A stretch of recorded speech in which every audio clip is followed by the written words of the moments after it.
Yeah. Please tell me that I can't, that I won't, that I fail, that I'll never make it out, yeah. Please tell me all the bad, never good, fill my head full of every single doubt, yeah. Please say any negative thoughts, I pop off when I hear people say I cannot. I get off to the thought of proving everyone wrong, I won't stop to the top, so you better back off and get lost. I'ma stay loud, stay proud, never running out, never heading south. I'll be spreading out, call it word of mouth, can't put me down, I'll be getting loud. You can have it douse, not what I'm about, have your cloud, it be raining now. I keep making sound, go another round, I'm legend bound, can't stop me now.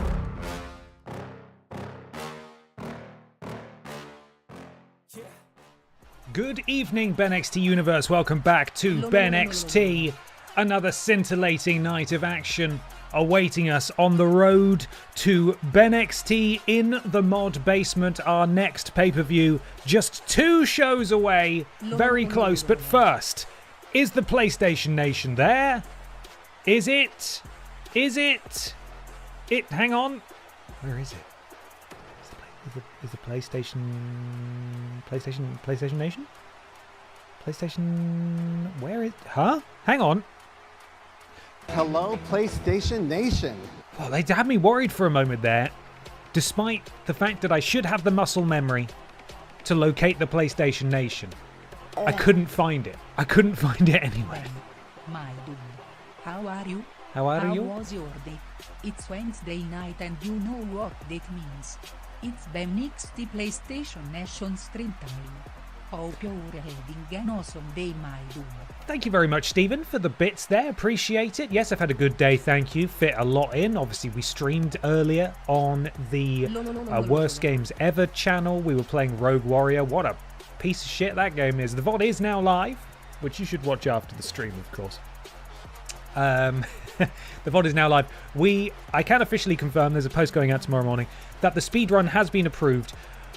Worst Games Ever is officially the fastest completer of Rogue Warrior on PlayStation 3 in the world.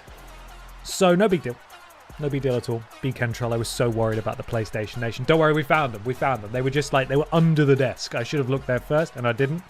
Regardless, It is wrestling time. I hope you brought your channel points. I hope you are ready, because we've got 3 hours of non-stop sweaty action for you this evening. And there's a couple of new additions. I know. I said I was slowing down on adding new roster members, and that is true. Unfortunately, in spite of some new ones being created since the addition of these two, I've had to sort of scale back operations here, only because we are rapidly approaching the limit of characters that we can have in this game. So I've got to be good. I can't wait to see the introduction of Paul Schnauzer. Paul Schnauzer isn't one of the ones who's joining us tonight. I have checked on the servers, and Lord Brozovic has created Paul Schnauzer. Paul Schnauzer will have to wait a minute. He'll have to wait a minute, because there's a few others as well in the mix as well. So I need to have a think about who's coming in and when they're coming in. In the future, though, if the people want Schnauzer, then maybe Schnauzer will join us. Regardless, though, the full-fledged main roster additions, as teased last week, of Chunk Boy from the Nuzlocke streams and Sloane Spencer from the Goosebumps stream. There will be another one in Spooktober, by the way. We'll be finishing that game, fingers crossed. Sloane Spencer is officially part of Pip Down. No, is part of BENXT, and Chunk Boy has joined the Pip Down roster in the respective intergender divisions, that being the Wide Championship for Sloane Spencer and the Butterfield Championship Title Belt Championship division for Chunk Boy. Exciting times. Thank you, everybody who's joining. Welcome in, all of you. And thank you for the resubs as well. We've got here Beans0. Thank you for the resub. 3 months. Oh, yeah, here we go. 3 months sub anniversary time, sorry. Thank you for continuing to keep me sane through the week. You're very welcome. Thank you for joining me during the week. I appreciate it very much. Additionally, we have GY Goliath, who's resubbed 5 months in a row. BENXT, using the fantastic little emote there. What a great emote. El Matnerico, thank you for the resub. 5 months. First stream I have caught in a bit after being on holiday. Looking forward to catching up on the VODs. Well, welcome in live. If you have any questions, I'm sure people in the chat will be able to assist you. I will try and assist you. There's also a fantastic Wikipedia page that details a lot of the new wrestlers that we've got, in case you're wondering who they are and what their references to. Pup Wheelie as well. 5 months. Pro speedrunner Ben Potter returns to his side hustle. BENXT is my full-time job. I live and breathe and bleed BENXT. That's a fact. Poops McGee, thank you for the resub as well. 2 months. Hello, Ben and the thickness. Just stopping by to drop off my monthly Bezos bucks. See you on the VOD. BENXT. Thank you very much. See you in the VOD. Now, there is a new emote today as well in the chat. Some of you will have seen if you got in at the start, and that is one that officially acknowledges the Drinks Fairy. As and when a drink is delivered, there is a Drinks Fairy emote in chat. Speaking of which, I'm going to have a bit of one now. Delicious. I thought Ben bled Red Thunder. Actually, the Red Thunder in my system is preventing me from bleeding at all. So I lied to you about the BENXT bleeding thing, because I am incapable of bleeding now because of Aldi Red Thunder. Side effect, is it permanent? I don't know. We'll find out when I die, I suppose, won't we? Right, let's do this thing. Liar! Thank you very much for the bits, Stephen. Can't make the stream tomorrow. Hey, Ben, I can't make the stream tomorrow to say it, so I'm telling you here, thank you so much for inspiring me to play Arkham Asylum again. I'm having so much fun with the game. I'm glad, Paul. It's a fantastic game. Of course, yes, tomorrow morning. 11 a.m. we'll be returning to the asylum. I don't know how much more of the game we've got left, actually, so we're nearly there, I think. We're nearly there. Gemesis89, thank you for the subscribe as well. Welcome to the thickness, Gemesis. Hope you're having a fantastic day. Welcome in. Welcome in, everyone who's just joining in. Look at a massive Drinks Fairy emote there from Addy. Thank you very much. Noah the Boa, 4 months. Day 666 of asking Ben to introduce a Guna T soundboard for BENXT. Was hoping to get a proper sub this month, but sadly have to use my Bezos stuff. That's absolutely fine. It's not a problem at all. Well, maybe next month. Anyway, can't wait to spend all my channel points on the wrong wrestler. Thank you, Noah. It's still on my to-do list is create a Booker T soundboard, but he's so gross that it kind of freaks me out a bit. It may just sit there on the to-do list haunting me forever, but We'll see. We'll see. Regardless, let's head on over, shall we? Welcome in, BENXT. BENXT Universe. Crowding into the arena. So, how far through Pip Down did we get? It looks like we're... What show are we on now? We're on Pip Down, and then we've got an episode of BENXT, another episode of Pip Down, and then it's BENXT in the mod basement. A special arena. I believe Lord Brotovich designed this arena, and a special pay-per-view nonetheless as well. I don't know if it means that all the mods are going to be wrestling, or if they're going to be too busy backstage trying to keep people from like going through their socks drawer and stuff, because that's assuming they have furniture in the mod basement, of course. I don't know that they do. So, right. How far through did we get? We were just starting, weren't we? Did we set up the tables match for tonight? I don't think we did. We've got to pick a tables match. We've got to pick a match to cut so we can see the Little Kong Strong Championship defended, of course. Who in their right mind would want to go in the mods basement? The mods have no choice, I'll say that much. Now, we do have the debuting Sparkles. BB and Tina versus Jeff and Hideo.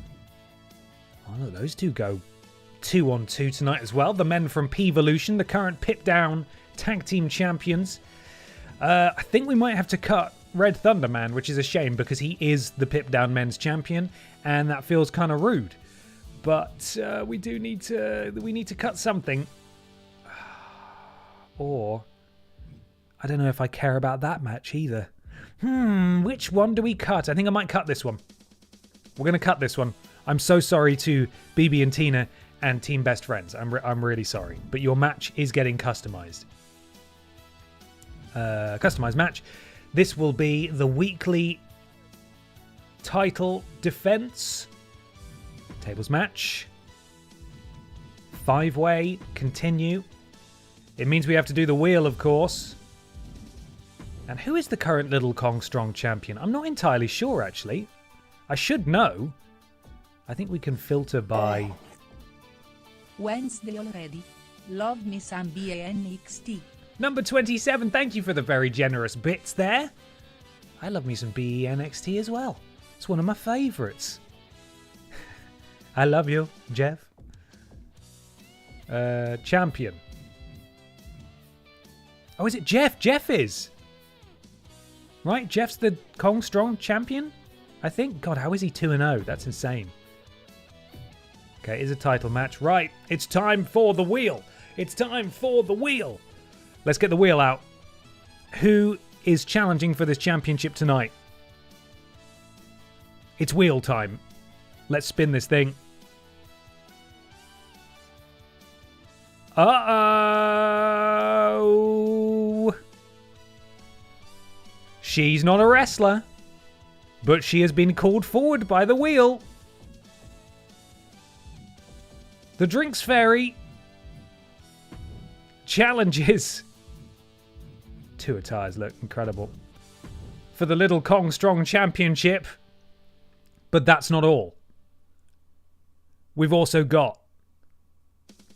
Whoa! That's not okay. Someone please check if Pippa's mum is putting her name in the hat several times. Oh, this could be difficult for Team Best Friends. As both of them are in this match. I wonder if they'll come out together. We'll have to see. Let's see what else we got.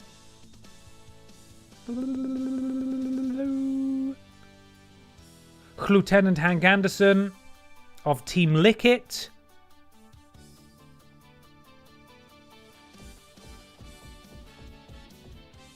Where is he? There he is. He's going to wear that attire tonight. Why not? Can't wait for this one to break and it's just tattooed onto his torso. And finally, rounding out the field for the Little Kong Strong Championship, it is... Oh my goodness me. Double duty tonight for Piss Stratus. I will remember to turn the wheel off, I promise you. Right. Wheel off. That is your field for the Little Kong Strong Championship. There it is. Wonder if the belt will get cloned again. Oh, God, yeah. I totally forgot that. Pippa's mum and Pippa the cat both holding the title at the end of that ladder match. So weird. Okay. That's what it's all about. The Little Kong Strong Championship. And that's up second in the running order. Let's save that. So, we start with one of the members of those matches. That match, in Piss Stratus taking on Sparkles.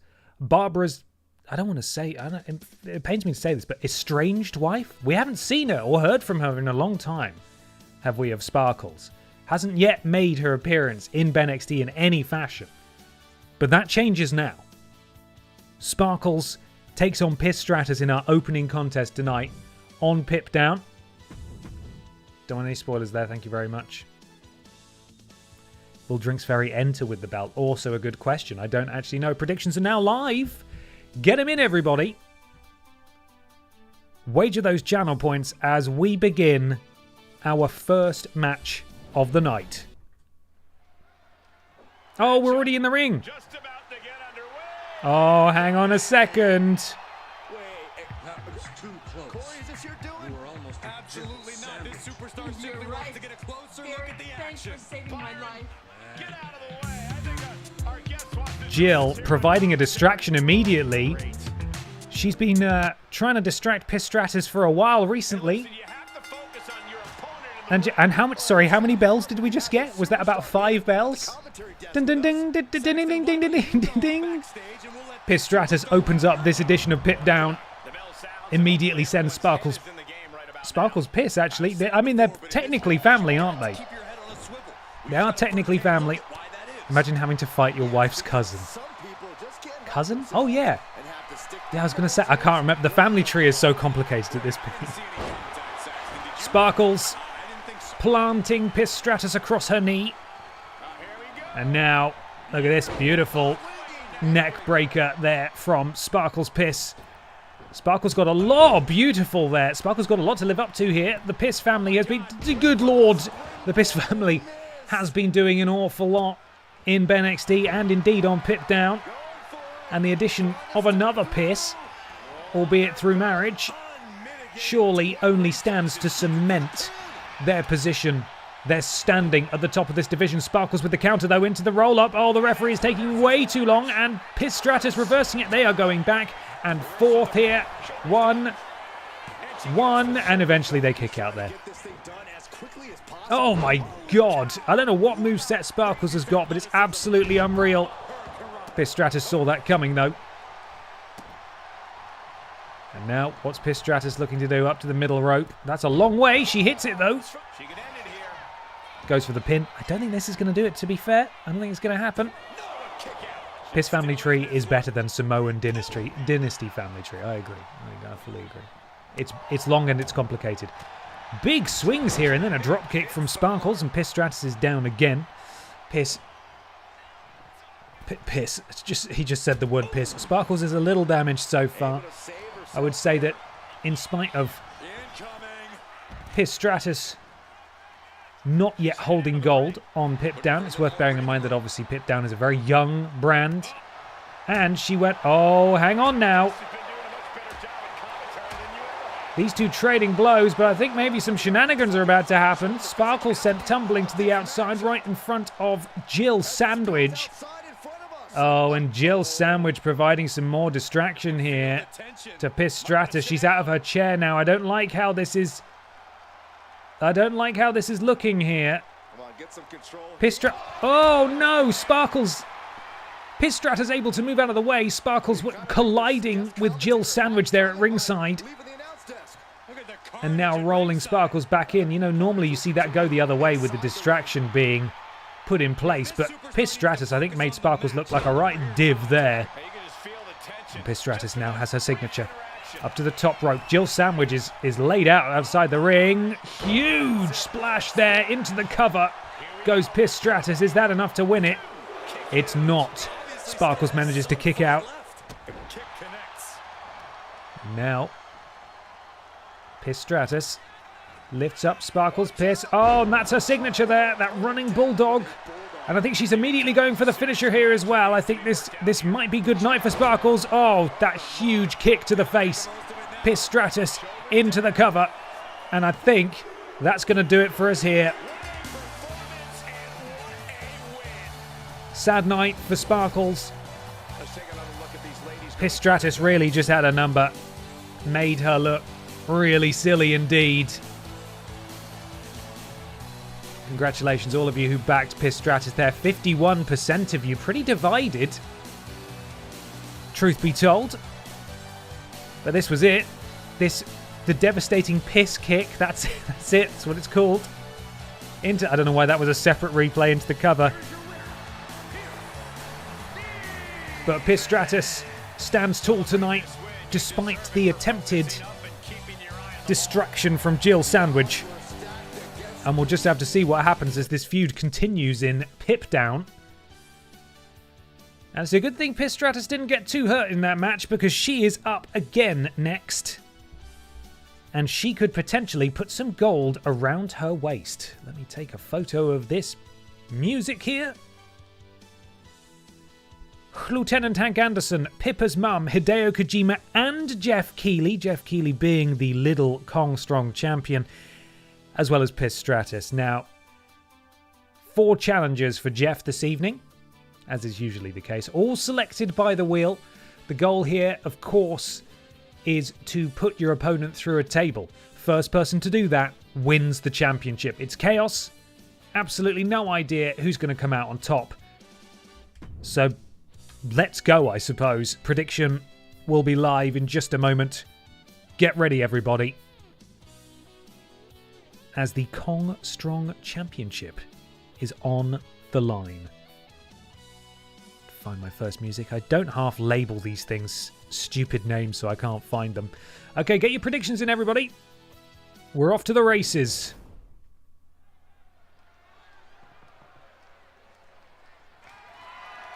The following contest is a fatal 5-way tables match. Will she just stay in the ring or demand another entrance and blow the pyro budget? Stampede Total. She wants that pyro, you know?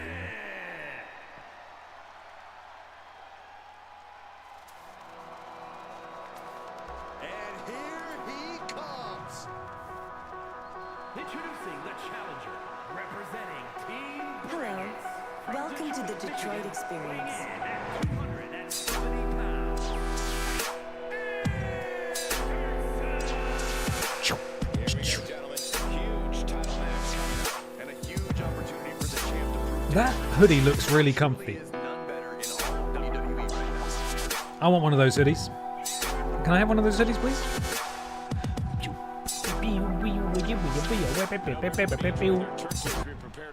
And next, the mother of a cat. Technically a manager.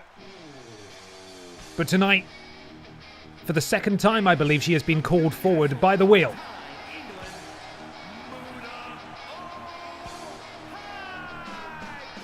It's Muta O'Piper, which of course means mother of Pippa in our language, the Drinks Fairy, attempting to capture gold for the very first time. This is the only avenue where she could stand to actually capture gold, apart from that time the game duplicated the world title belt, which didn't make any fucking sense at all. Take this opportunity to say happy Thanksgiving to all of you watching tonight.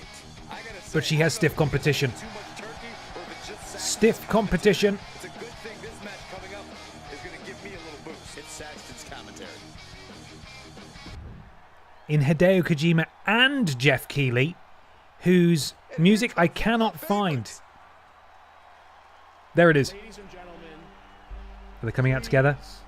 welcome our industry icon and representing the Dream No, they're coming out separately. Tokyo, Japan, weighing in at 224 pounds, the brain. Here he is, Here we go, gentlemen. fresh off Title match coming up. not working on the latest Metal Gear Solid game. To everyone, there truly is none better in all of WWE. I wouldn't want a hoodie with propaganda on it, but you do. Oh, you're reading into the wrong message there. Come on, man. It just looks like a comfy hoodie. It's a hoodie. That's all it is. Doesn't mean anything more than that. Now, these two are going to trade blows now.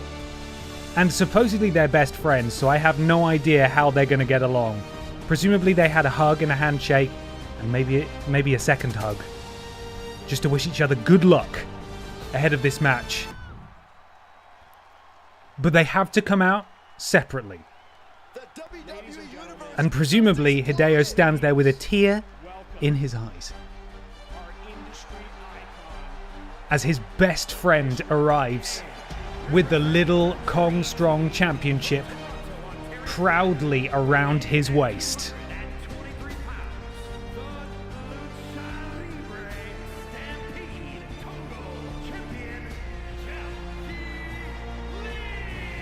Jeff Keighley looking to defend his championship. He's only had it 1 week. Can he go back to back? I don't believe anybody has managed to do it as yet on Pip Down. We will see if Jeff is the first, but he has to fight his own brother in Hideo Kojima. The biggest moment of Jeff Keighley's entire life. He's never been on stage before, has Jeff.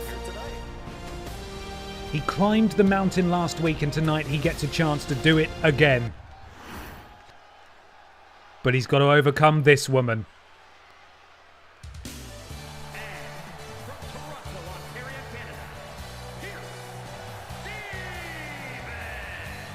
Yeah, weirdly, Stratus is not an option. I don't really get it.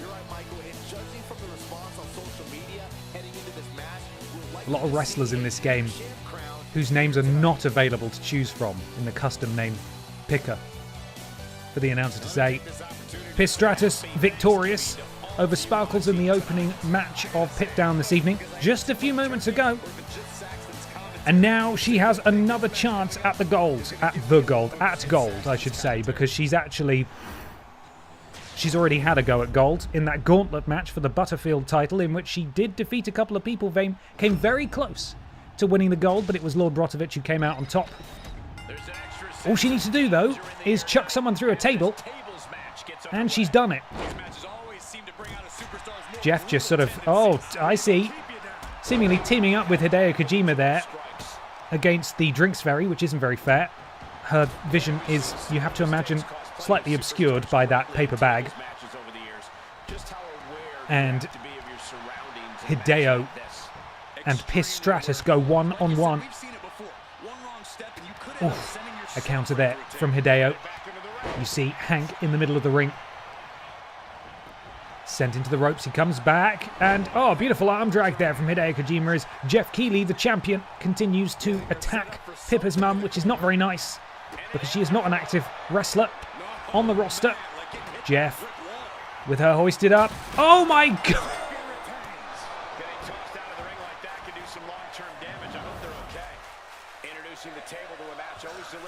Oh man! That was it. There she went. There was seemingly a table at ringside, and Hideo Kojima, Sky, S, best friend Jeff Keighley, retains in record time, sets a record by dumping the Drinks Fairy over the top rope and through a table. That was a lackluster match. That was an unfortunate moment there for the Drinks Fairy, and it was a bad camera angle as well, because yes, there was a table set up down there, but we did not get to see it. We just heard it be crashed through. Tipped the Drinks Fairy like a bad drink right over that top rope and right through that table. Jeff Keighley, congratulations on making it to a second week with that championship. You are in the record books officially. Can he go 3? We'll find out. I'm going to skip ahead in the song so we can hear Thank You, Jeff. I love you, Jeff. Sorry. My mistake. I love you, Jeff.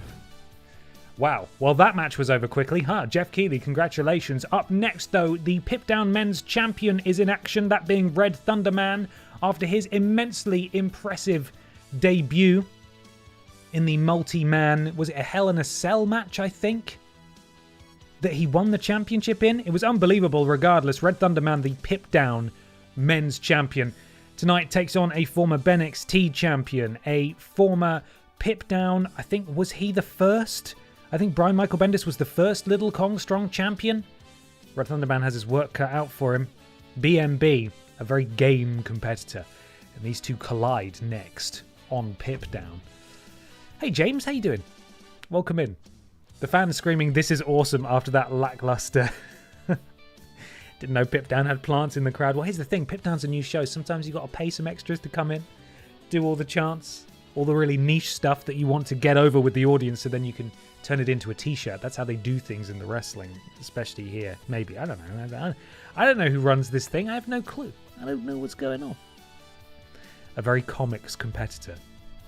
Predictions now live. Red Thunder Man, your Pip Down Men's Champion, takes on Brian Michael Bendis. Now.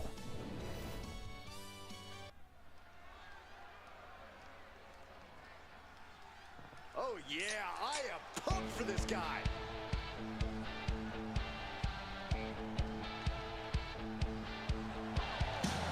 There he is. Great shirt as well, really good.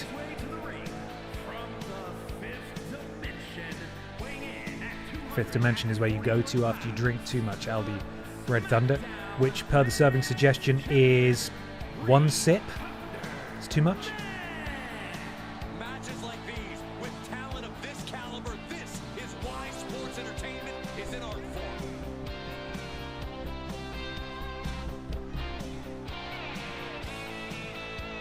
Red Thunder Man exploding onto the scene here in Pip Down. A relatively unknown, has impressed everybody with how quickly he has summited the mountain. He doesn't yet have a challenger for his belt, and that's probably a good thing as far as he's concerned, because he can hold on to it for longer. But a loss here tonight would be disastrous for his momentum, and Brian Michael Bendis is in the habit of shattering dreams and disappointing channel points predictors the world over.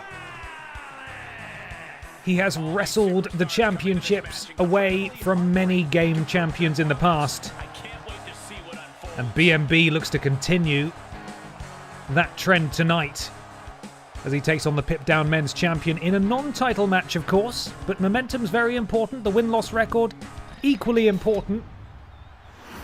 It moves you up and down the division, dictates when you will be in line for a shot. He's put on his suit, he's ready to go. And BMB immediately with that running leg lariat, dropping the champion, who's got to have the height and the weight advantage, surely. Rolls him up. BMB, though, presumably with the speed advantage. He is very speedy indeed. Grabs a hold.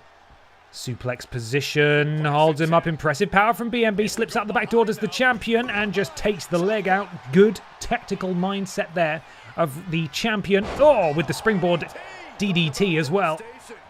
Take out the base of the speedier boy.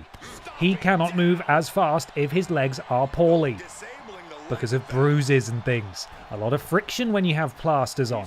Certainly the amount of plasters that I believe Red Thunder Man wishes to ensure that BMB wears. And now, marching BMB over to that side rope there. Oh, wraps up the arm, just wrenching it. Remember, those aren't ropes as such, those are cables. Oh, and the champion, unfortunately coming up short there, has the wherewithal to roll out of the ring. And it did actually pay off. He's fully back in control here, sends BMB into the ropes. He did have to sacrifice some of his signature bar, which could come back to haunt him, but certainly at the moment, look at the speed and agility of Red Thunder Man. Oh, and BMB just swatting away the champion there. But Red Thunder Man walking straight into this head scissors takedown. Poorly leg was my career-ending injury. I'm so sorry. I hope your poorly leg is feeling better now. BMB raining down those strikes on the champion here. And Red Thunderman needs to be careful now, because when BMB starts rolling and he starts to feel himself, he imbues himself with the power of some of the incredible comic book characters that he has helped create or co-create, including Miles Morales and more. Red Thunderman, though, all he needs to do is go to ringside. Oh, beautiful moonsault there from BMB. If Ali Red Thunder gets out of that ring, he'll be able to take a sip of his energy drink, of course, and then BMB will be in trouble. Might be taking a breather here. Now, oh my goodness me, that can't be legal. I don't know how that's legal. BMB. Red Thunderman refuses to get back into the ring, and now the counter, and the champion potentially looking to deal some offense here as he slings Brian Michael Bendis back into the ring. And Aldi Red Thunderman goes to the top rope. Beautiful top rope Hurricane Rana there.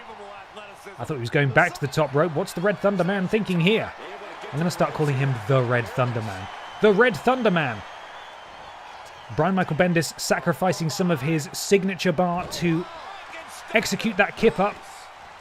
And it was a good decision as well, as BMB now able to take advantage of the champion. Oh my goodness me. There was some venom behind that drop kick to the temple there of the champion. Off the ropes goes BMB, and another one directly to the face this time of Red Thunderman, who is starting to take a bit of punishment here from the former BENXT World Champion. And he's still feeling himself as BMB. The confidence is growing. This is what Red Thunderman needs to avoid where possible.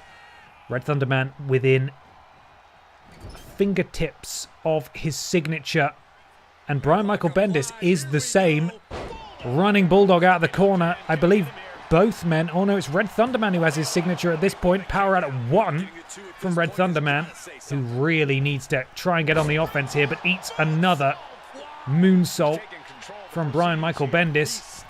And both men have their signature bars. Red Thunderman seemingly with just no answer at this point. Needs to be very careful. When is it Carla S turn to start kicking some RS the sight of this barely man going it really gets Carla S bloodlust flowing. Carla is... Oh no, sorry to cut you off there. I believe... Oh, that was disastrous from the champion. I believe Red Thunderman went for his signature. It was countered, and BMB has pinned the Pip Down Men's World Champion clean in the ring there.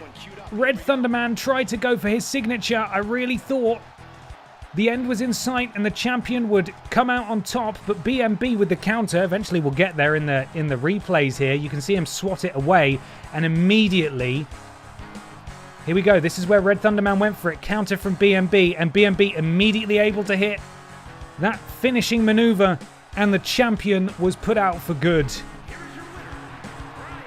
That surely spells disaster for the reign, the short reign thus far of the Red Thunderman, as Brian Michael Bendis looks again to win a world championship, this time on Pip Down. Sorry guys, and I make the rules. Brian Michael Bendis he's just that good. MilkPT94, thank you for those bits. When is it Carla's turn to start kicking some arse? The sight of these burly men going at it really gets Carla's bloodlust flowing. Carla is in the tag division. I'm trying to remember which division she's in. Of course, she's tagging currently with Santino Marella.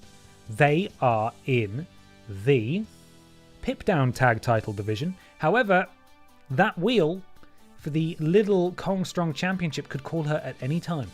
And then all bets are off. All bets are off. Up next, though, Danny DeVito takes on Leon S. Kennedy. Apparently in rivalry action. No spoilers, please. Oh! Why? I saw something there I probably didn't want to see. Predictions will be coming to you momentarily. I should have known better than to bet on someone made of aluminium. Crumpled up like a can. Weird that Kurt Angle was there. Yeah, Kurt Angle, absolutely. That's who we all saw, didn't we? Danny DeVito takes on Leon S. 1-on-1 now. Oh, hang on. They're already in the ring. To get underway with this match, but what is this guy doing here? Simon, I'd love to know. much like we saw at the start of the night, Simon Miller potentially out here to cause a distraction for Daniel DeVito. I can't remember who he's feuding with, actually. Seems to have the attention of Danny, though. What is Simon doing out here? Circles the ring slowly. There's a little chair set up for him. I don't like the fact that he's out in his wrestling gear as well. That means that he might potentially be looking to insert himself in this match. And down he sits. Music cuts out. I wonder if they're going to get involved. The referee. Oh, beautiful drop kick from Leon Skennedy right out of the gate there. Channel points can now be wagered. Who's going to win? Danny or Leon? Danny with the counter. Big overhand strike. Leon with the height advantage. A lot of brains going on in that massive fucking head of his as he's sent into that corner. Collides with the referee actually as well. And now Danny puts him in the corner where he needs to be. Big clothesline from Danny DeVito. Leon tumbles out of the corner. Repeated stamps to the arm of Leon as if he's not had a bad first day already. Rolling punch to the face. And now, oh, Leon able to get out of the way. And now taking it to the shorter man, although Danny has done some impressive things in this wrestling promotion thus far. He has not won a championship, and I find that quite hard to believe given how often we've seen him. Air raid crash, sort of knee neck breaker. I'm not entirely sure. That was brutal looking from Leon Skennedy. Oh, but a counter from Danny. Simon is wrestling Rhino for my local indie company, UPW, in October. Amazing. Go and see him. Simon's great. Oh, just a little kick to the back there, and Leon, beautiful, bending the rules, the laws of time and space there to do a backflip, and now stamping on the arm of Danny, I think. I'm not entirely sure. Oh, and a little boot. That didn't look quite as impressive. So are Rhino and Simon going to do the spear? Are they both going to do it? Are they both going to do the gore? Is that what's going to happen? Look at all these stomps. A wave of hard-hitting offense from him. He knows that this is how you gain a tight grip on a match. Danny back to his feet. Leon with DeVito up on his shoulders. Oh, lights out for Danny as Leon Skennedy makes his way to the middle rope. He's beckoning Danny to his feet. Leon very close to getting his signature here. Oh, but Danny with the counter. That was perfectly timed, and that was a nasty landing for Leon. Danny blocks again. Danny really just playing the tactical game here. Plants Leon Skennedy there in the bottom left corner of the ring. Picks him back up, and another rolling for... Oh, hang on. What's happening now? As they trade blows again. Is this exactly the same animation we saw at the beginning? Oh no, Simon's inserted himself in this match. Oh, and that's a disqualification. That is a disqualification. It's going to be waved off. Simon attacking Danny DeVito during this match. Which means that I believe technically... Oh no, and Simon's not done. That does mean that Danny DeVito wins the match via disqualification, but I'm not willing to let channel points exchange over that. That is a DQ win for Danny DeVito, and that is not what we want here in BENXT. I mean, Pip down as... Oh, Simon continues the offense on Danny DeVito after the bell has rung, and Danny is already beaten up from being in that match. And he's just continuing here. The crowd is dead, though. No one has anything to say about it. They should be booing this, but they're not. It's weirdly quiet. As Miller with the running power slam to Danny. I don't know when the punishment's going to end. Simon's still not done. Danny back to his feet. Danny's just getting destroyed here by Simon Miller. And this is not nice at all. As Simon sends Danny face first into the turnbuckle, and it's still not done. Just do a big move, Simon. Spear him or do the jack. Oh, hang on. I think Danny's countered here. He's had enough. In the record books, it'll go down as a win for Danny DeVito tonight. But Simon Miller has decided to attack him after the bell. I thought Danny was maybe going to make Simon regret that. A lot of Kurt Angle signs in the crowd there. Rolling neck snap from Simon Miller. Again, this isn't actually a match. Simon now has his finisher. Oh, and that's going to do it.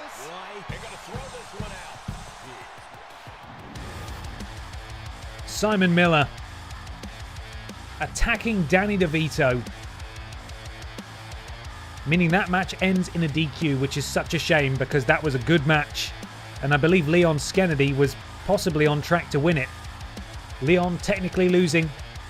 Danny technically losing, but also technically winning. And Simon Miller standing tall after interrupting and attacking poor Danny DeVito. Unfortunately, I am going to cancel that bet. Yeah, that's not a fair one. That is not a fair one. That's a technicality. Add Simon Miller as an option in all polls. Sorry, everyone. Channel points will only change hands through legitimate victories and losses. I'm so sorry. If you want to blame anyone, you've got to blame Simon Miller. Tweet him. Say, why did you attack Danny DeVito and ruin my channel prediction? Why did you do that, huh? We move on. We'll try and put that behind us. Because now, Ben Potter and Peter Austin, Team Redundant, they've held gold on BENXT, where they were tag team champions.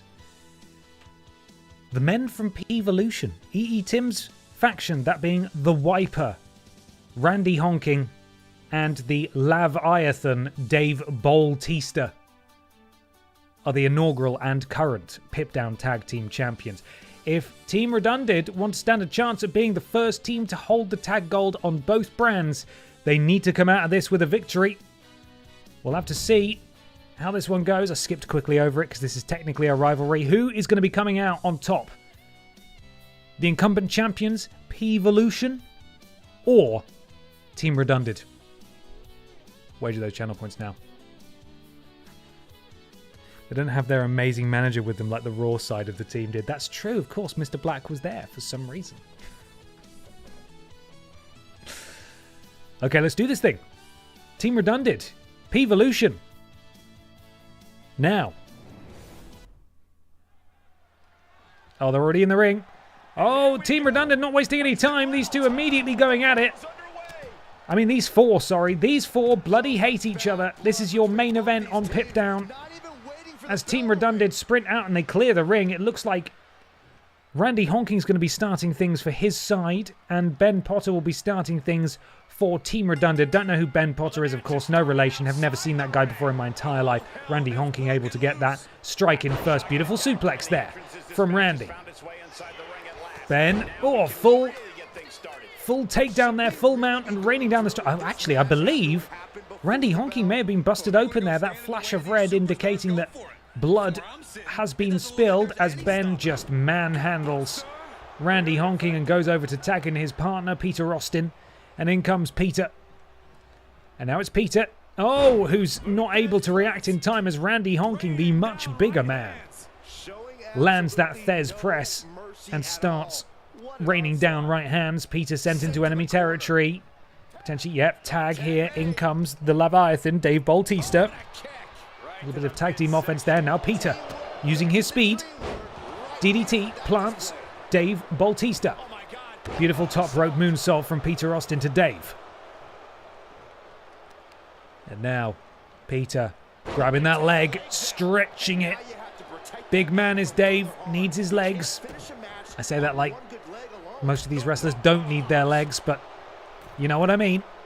Peter up to the middle rope, beckoning for Dave to do the same. Oh, beautiful leaping head scissors takedown from Peter Austin, a boot to the sternum as Peter continues the offense here. The repeater strike. Oh, and a team up there from Ben and Peter. And now we've got another bit of tag team offense here as Ben with that big wind up punches Dave right in the tum-tum.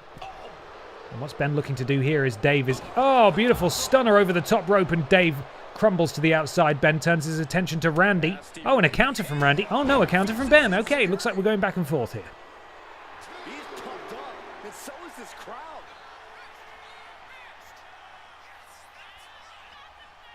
Yes, that's right. And Dave fends off Peter Austin there on the outside. The count reset because Ben joined. Oh my goodness me. Dave on the outside. Brainbuster from Ben Potter. No relation to Dave on the outside of the ring. Just a thin bit of padding and then there's concrete under there. It's not good. You don't want to be attacked out there where you can help it. And now Ben. What's he looking to do here? Oh, beautiful slingshot power slam there from Ben Potter. Impressive stuff. And poor Dave is just being manhandled here by the two men of Team Redundant. Ben makes another tag. This is great tag team ingenuity here. Ingenuity. Oh, Peter not quite fast enough. Dave able to leap for the tag. And Randy's in the ring. Counter from Peter. Directly into the cover. I don't think this is going to do it, Peter, but nice try. Peter has his signature. As yet, Randy is unharmed. Beautiful. Don't know how he did that, but he did nonetheless. And Peter picks Randy up. Yeah, this is not about winning or losing anymore. This is all about destroying each other.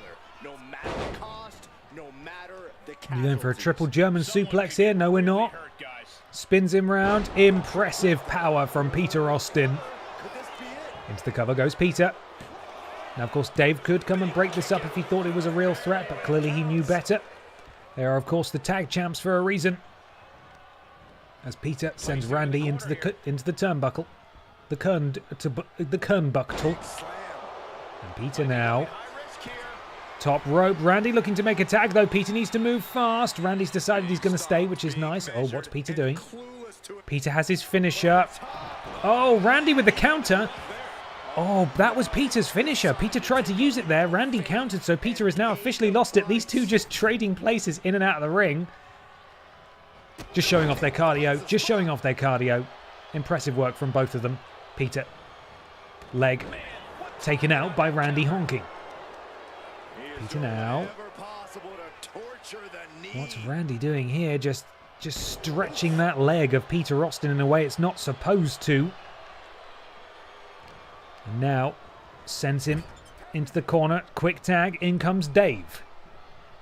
Another tag team maneuver there.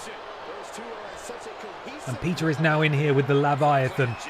Big, powerful Dave Bautista, who sends him face first into that turnbuckle. And into the cover kick out, and won by Peter. Not enough. Not quite enough. Elbow drop. His tag team partner Ben Potter watches on. These two have held gold before, of course, as I said. And the current champions winning that fatal four-way, or was it a triple threat match? I can't quite remember. Either way, they beat, I believe they actually beat Team Redundant in that match as well to win the gold. So this is kind of a rematch, really, if you think about it. Elbow drop from Randy. Peter with the kip up. Oh, it immediately walks straight into that drop kick, and Peter finally manages to get out of there as Ben gets in. The powerhouse of Team Redundant. Again, no relation. I've never seen this man before in my life. Beautiful from Ben there. Ben now has his signature. Randy had better watch out. The men from PEEVOLUTION more damaged on average than the men from Team Redundant. Hello, Batman fan Drew. Welcome. And Ben, running leg drop on the outside of the ring to Randy honking, who is very close to his signature and his finisher, actually. He could get both at the same time. Your signature bar does go up. Oh, beautiful athleticism there from Ben Potter, no relation. As Ben calls for something out here. Maybe he's got his signature and his finisher too, actually. What's Ben looking to go for here? Spear from Ben on the outside. Ben now has two finishers, and I believe at some point, we may have missed it here, Peter Austin made his way into the ring, which means that he's got a little red X there above his HUD, so he is not able to come into the ring to break up a pin or a submission on behalf of his team until they tag out. But Ben needs to get back in this ring now. They've only got a count of 10. Only got a count of 10. Ben gets in there. Randy comes to his senses. Count of 9 now, and both men are in the ring. Ben has two finishers stored. He's done the stunner there to Randy. Into the cover. Is Team Redundant gonna pick up a win over the champions? No, they are not, but Ben has another finisher stored. He is ready to do it. He could potentially be going for a tag team finisher here. Now Dave is not allowed in the ring. I believe this might be a tag team finisher here from Ben Potter and Peter Austin. Oh, insult to injury. That's a powerbomb into an RKO, which is exactly the move that PEEVOLUTION would normally do. And are they going to pick up the victory here? They are. Team Redundant have beaten the tag team champions with their own move. Insult to injury here tonight in the main event of Pip Down. Unbelievable stuff. A game match, quite frankly. The champions look good. But the experience of Team Redundant shining through. Ben able to hit that stunner, which of course was his finisher. Dave had no choice but to come in and break it up, which meant that he was no longer able to interfere when this happened, which is their tag team finishing maneuver. Dave could only watch on powerlessly as Peter Austin pinned one half of the Pip Down tag team champions, and Team Redundant potentially continue their march towards a second tag team title reign, and indeed make their way into the history books as the first team to... Oh, the music's finished. The first team to hold tag gold on both BENXT and Pip Down. Great match. That was a good one. Oh, it says great. So I can't argue with that, can I? Worship the Walrus, thank you so much for the for gifting a sub, sorry, to C Plummy. Welcome, C Plummy, to the thickness. Welcome. And so sorry, K Alltop and Timmy Whiff. Thank you both very much for resubbing. Timmy Whiff, 5 months. K Alltop, 5 months. Why did Simon do that? Slaps head. Here's why. He hats Danny. Thank you so much, guys. Hello, Danji. How you doing, man?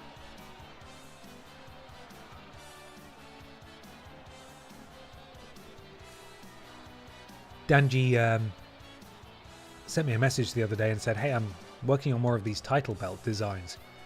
Do you have any photos of Pippa? And I was like, oh, you have no idea what you've just asked for. I sent him like 10 photos, and it was hard to limit it to 10 photos. Let me bloody tell you. Let me tell you. We move on. That is Pip Down concluded. Our march, I said march a couple of times, our slow and steady saunter towards BENXT in the mod basement continues. But next up, a new edition of BENXT. Let's see what we've got. Of course, one of these matches will have to be subbed for the Aldi Red Thunder Championship match. Zombie Cheggers and Funky Barbara Piss go one-on-one. Rim Flare and Triple Flush take on Palmu and Wet Boy in tag team action. Dick Mychinko, we saw him earlier today on Worst Games Ever, takes on EE Tim.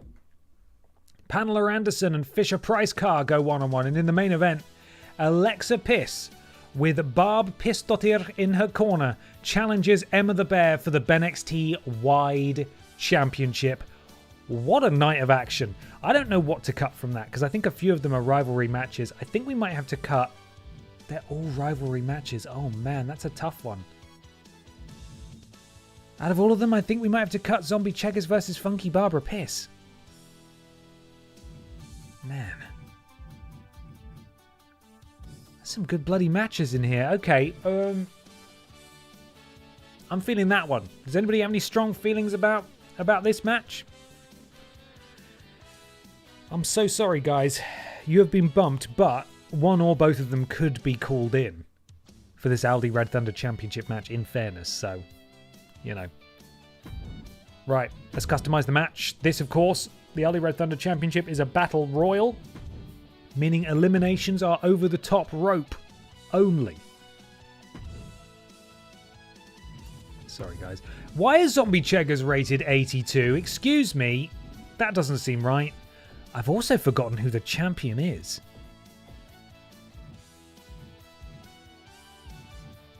Oh, it's Rim Flare. Of course, it's Rim Flare. Rim Flare on his second week as being the Aldi Red Thunder champion. I keep forgetting that the men from PEEVOLUTION have like just taken the BENXT universe by storm here. It's unbelievable. Right, who else is coming out? It's time for the wheel. The wheel. Here we go. The BENXT Pacific wheel. Who's going to be challenging for the Aldi Red Thunder Championship? Up first, it is Sloane Spencer makes her debut tonight. Sloane Spencer, of course, from Goosebumps. She's standing very high. I don't think she's that tall. They've just moved her up for some reason. Up next, we've also got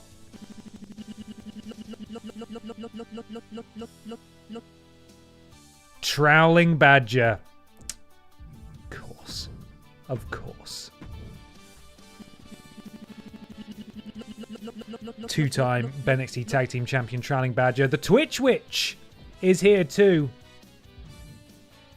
Oh, I can't find her. Oh, I'm so sorry to the Twitch Witch. I think we may have to spin again. I think I messed up. I think I messed up with the divisions. My apologies. We're spinning again.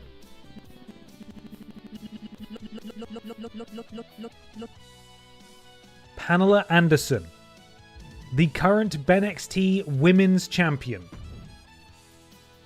gets a chance to hold 2 belts tonight. 2 more spaces remain.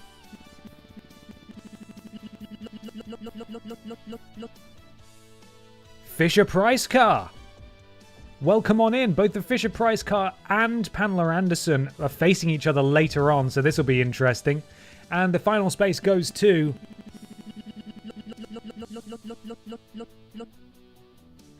Nathan Cake. The fantastic, wonderful, fantabulous Nathan Cake. Can he finally win gold in BENXT? I love the 2 attires are just slightly different poses. So the Twitch Witch was initially known as T-Witch, and then I called her Tina Witch, and then I thought we've already got a Tina, so I decided to rename her to the Twitch Witch, and then somehow managed to fuck up adding her to the roster properly. So pretend that didn't happen. I'll fix it for next time. This is your field, and it's the opening match as well. The Aldi Red Thunder Championship is on the line. Rim Flair looking to do EE Tim proud tonight. All members of PEEVOLUTION on BENXT are in action. The wheel is going off. I see it. Don't worry. It's gone. No, it's gone. Tonight you got Rim Flair defending his title. And then Rim Flair and Triple Flush wrestling the current BENXT Tag Team Champions. EE Tim is then in action against the World's Champion. Then, of course, we've got these... all the champions are in action tonight. Big night on BENXT. It's the go-home show, as they say, leading up to BENXT in the mod basement, which will be taking place this in-game Sunday. Save it. We're doing it. Aldi Red Thunder Championship on the line first. We're going to do this match, and then I'm going to go chat with EE Tim, I think, ahead of his match tonight. Let's get the running order. Pamela Anderson, my God. Imagine if she was a double champ. Have we had any double champs before? I don't think we have. Shavito loves you, Ben, but he also wants Paul Schnauzer on BENXT. I do love how she says Schnauzer. Techiweo, thank you very much for the bits. There is a Paul Schnauzer waiting in the wings. I will consider it for next time. I have to be very selective now. And then also I have to explain how Paul Schnauzer came about, and it makes me embarrassed, so. Okay. Let's get going, everybody. Aldi Red Thunder Championship is on the line in your opening match on BENXT. And that match will be taking place as soon as the game creaks its way through loading every single one of these amazing custom wrestlers. Here we go.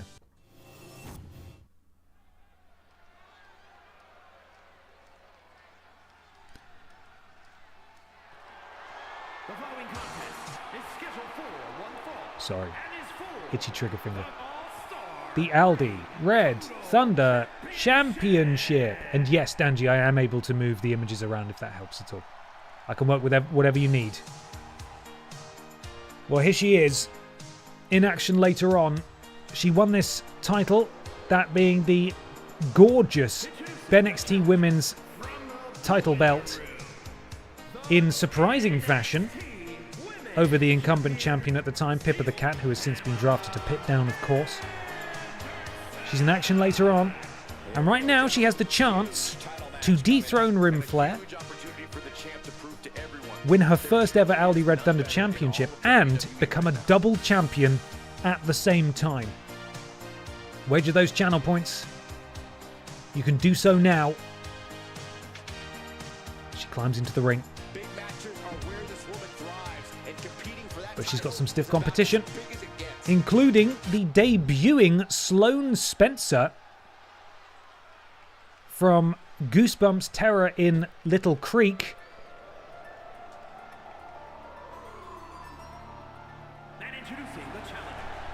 Oh my god. It's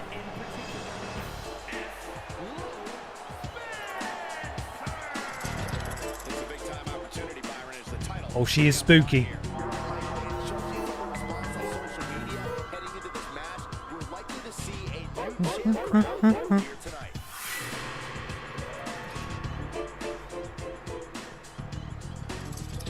She's off to a great start in Little Creek. I must say, we will be checking in on her during Spooktober.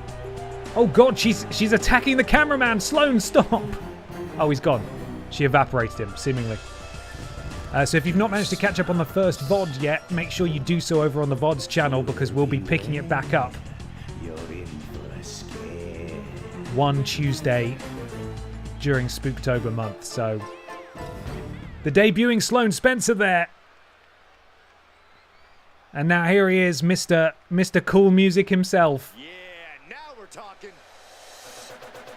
Former two-time BENXT Tag Team Champion alongside Mr. Black. Of course, his tag team partner does not know how to break up pins. He's got previous. He just can't do it. He tries his bloody best, though.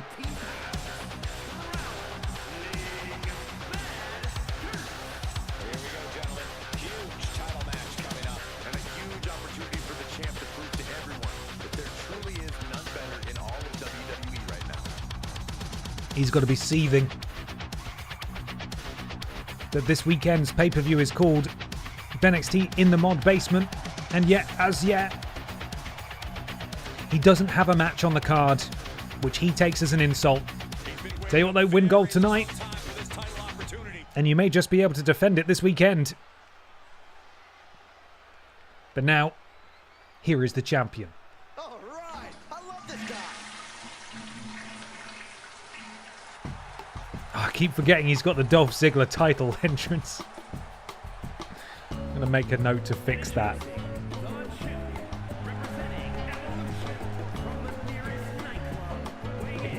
He's moving really fast.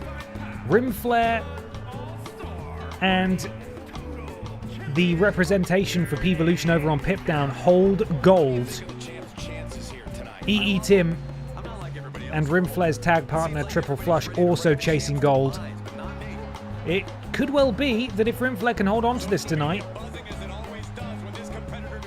that PEEVOLUTION will hold all of the gold that they could possibly hold in BENXT and Pipdown. A truly golden prophecy coming to fruition. Oh god, who's next? My phone just locked itself. Who's next? Oh, crikey, it's the Fisher Price car. Not to be confused with the Chevrolet Matiz, of course, which is the one what run over Peter. This is the Fisher Price car, very different. Who tonight goes one-on-one with the BENXT Women's Champion Pamela Anderson in one-on-one action. One-on-one. Just the two of them, one-on-one. But tonight they enter this Battle Royal first. Imagine if one of them eliminates the other. The implications that could have for later in the night. This Fisher Price car climbs into the ring. And we await the final participant in this match. The nation's favourite. The big boy himself. Nathan effin' Cake.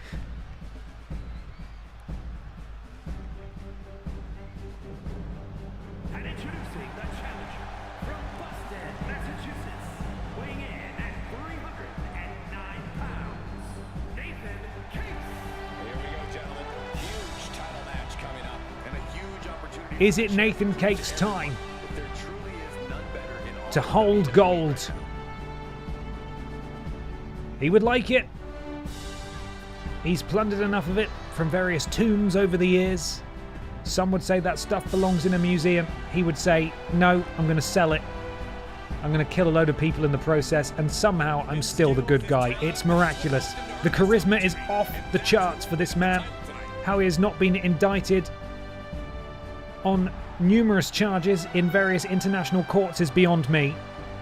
But if he wins gold tonight, that will surely be the crowning achievement of his gold plundering career. And there it is, the Aldi Red Thunder Championship. All the men in the ring. Nathan Cake spooning Rim Flare there in the corner. And we are underway. Of course, the goal here is to throw someone over the top of the ropes. And that is how you eliminate them. Last person standing is the winner. And Sloane Spencer making her debut here with well-placed strikes. I mean, she had a very spooky entrance. We know she's capable of truly terrifying things. And again now just turning her attention to Fisher-Price card. Doesn't matter if you're wearing a motorcycle helmet or not. That hurts, being planted into the canvas like that. Hi Ben, for alternative spooky games for October, have you played any of the Outbreak games? The early ones are clones of early Resident Evil games with tank controls, which you can easily finish in a stream. New ones are a bit more modern. I mean, I've not heard of those personally. I mean, the name sounds familiar, but I can't say I'm overly familiar with them. I do have all my games picked out. But, you know, there could well be substitutions if needs be, so I'll definitely consider it. Thank you for the suggestion. All 6 members of this match still in the ring. No eliminations as yet, as Nathan Cake takes it to the champion, Troweling Badger, looking to spoil the coming out parade of Sloane Spencer here, who appears to have a gun. Oh, that's a lot of cake. Appears to have a gun holster, I believe, around her thigh, which I don't know if she needs that, but I mean, she does have a slingshot, so... Troweling Badger, top rope moonsault, takes out 2 people. Very impressive. Nathan Cake attempting to lift up Rim Flare there, does so, but Rim Flare slips out and takes Nathan Cake out of the knee. Looking to eliminate Nathan Cake here potentially. Big chop to Nathan in the corner, and again. And I believe Fisher-Price car was looking to take things to the BENXT Women's Champion there, ahead of their match later in the night. DDT from Sloane, and Nathan Cake's dreams of holding gold in BENXT may have to wait a little longer as the champion attempts to eliminate him. And Nathan Cake is practically all the way out of the ring here. Can Rim Flare get him over the top rope? Nathan, I think, able to power out of it though. He is still in here, and we still have 6 people. And there you see the women's champion take on the Fisher-Price car there. Not long before those 2 trade blows one-on-one. Nathan Cake looking to eliminate Rim Flare, who counters. And now Rim Flare hooking both legs. Oh, backbreaker there from Rim Flare to Nathan Cake, as Troweling Badger now has his go on Rim Flare. Kick to the temple. Fisher-Price car hung up in the corner. No one turns. No one really seeing her there, although Troweling Badger now sees her. Decides to throw her out rather than throw her off the top rope to the floor below, but never mind. Sloane Spencer rolling up Nathan Cake, kick out immediately. Of course, this is not a match that can be won via pinfall or submission. Rim Flare attacking the arm of Troweling Badger, and Sloane taking it to the treasure hunter now, as the champion gets beaten up by this car here. Devastating combination offense. Multiple strikes to Rim Flare from the Fisher-Price car, who now follows up with several strikes to Flare as well. And now you see Sloane and the women's champion going at it potentially. We can't really see an awful lot. Oh, Rim Flare taking a lot of punishment here. Of course, if you get yourself a finisher, you can hit that finisher. Or, if you get your opponent in the correct position on the ropes, you can eliminate them immediately by using your finisher. X-Plex there. Oh, Sloane Spencer is gone. The women's champion eliminates Sloane Spencer in her debut. Nathan Cake looking to eliminate the opposition of the women's champion later in the match. Later in the night, sorry, I should say. But Fisher-Price car able to battle back in, and we are down to 5 now. Trailing Badger, Nathan Cake, Fisher-Price car, Pamela Anderson, and the champion Rim Flair. Rim Flair. Grabbed from behind by the Fisher-Price car. Counter from Rim. Trailing Badger has his finisher, so he could get an easy elimination if he gets the opportunity to. Repeated chops there from Rim Flair, who now picks up. Oh, delayed vertical suplex here. Impressive power on display from the champion. And eventually drops her down. We've still got 5. Sometimes there's an elimination when people are doing long moves and we don't get to see them very well. Nathan Cake turning his attention to the women's champion. Trailing Badger absolutely levels Nathan Cake. Let's see what we've got here. Rim Flair has a finisher. Trailing Badger has a finisher. Oh, the champion's gone. Oh, E.E. Tim is not going to be pleased at all. The champion has been eliminated. Rim Flair, his reign with the gold is at an end as Trailing Badger goes to eliminate Nathan Cake. We're down to 4 now. We will get a new champion tonight. Could Trailing Badger win gold ahead of In the Mod Basement? Could Nathan Cake grab his first title in BENXT? Could the Fisher-Price car win a championship and it's champion versus champion later on? Or will Pamela Anderson become the first member of either roster to hold 2 belts at the same time? Nathan Cake's gone. The dream is over. The dream is dead. The dream is dead. Trailing Badger, big back body drop there from Pamela Anderson, who rolls out the way of her opposition later in the night. Oh, hoisted up by Fisher-Price car. Pamela Anderson sent face first over that rope. Trailing Badger taking a moment to breathe. He's seen what his former Mod Squad member can do on the other brand, that being Lord Brotovich. Maybe he wants a taste of singles gold as well, as Fisher-Price car continues to try and eliminate the women's champion ahead of their match later on, and she does so. We are down to 2. Pamela Anderson will not be a double champion tonight. And I believe we could be closing in on the dreaded reign of terror of Trailing Badger here, as he is in full control of the Fisher-Price car, which, lest we forget, is just a little plastic car.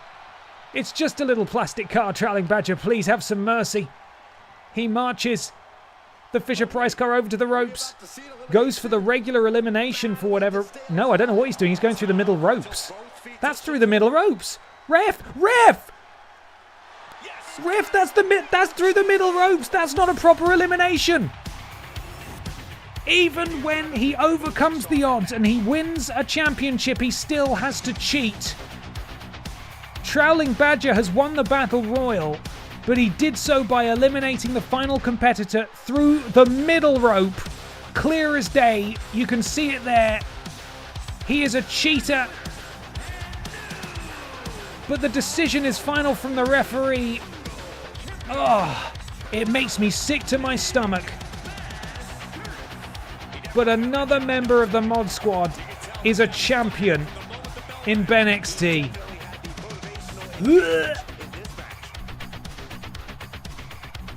At no point did the Fisher-Price car go over the top rope. That was disgraceful, and we're going to have words with management, because that cannot stand in BENXT. We hold ourselves to a higher standard here. Disgraceful. Well, congratulations, Trailing Badger, I suppose.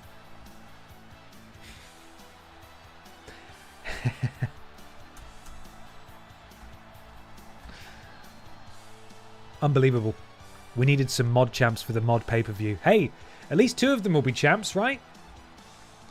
We'll see, unless Lord Brotovich is defending his title on Friday Night Pip down ahead of time. So, BENXT GM needs to get a hold of this damn company.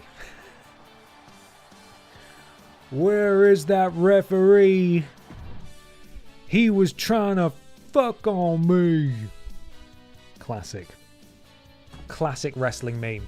Well, Rim Flair, fresh off losing his title, is in tag team action next. And a win here over the current tag team champions Pal Musek and Wet Boy could put him right on track to hold gold again before the week's end. EE Tim will certainly be hoping that. He expects a lot more from his soldiers than what we saw in that match. Didn't even make it to the final two, did Rim Flare. I'm going to go catch up with EE Tim now. I will be back momentarily and I will tell you exactly what he had to say. Don't go anywhere.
He punched me in the face. I asked EE Tim what he thought of Rim Flare losing his title and he punched me right in the nose.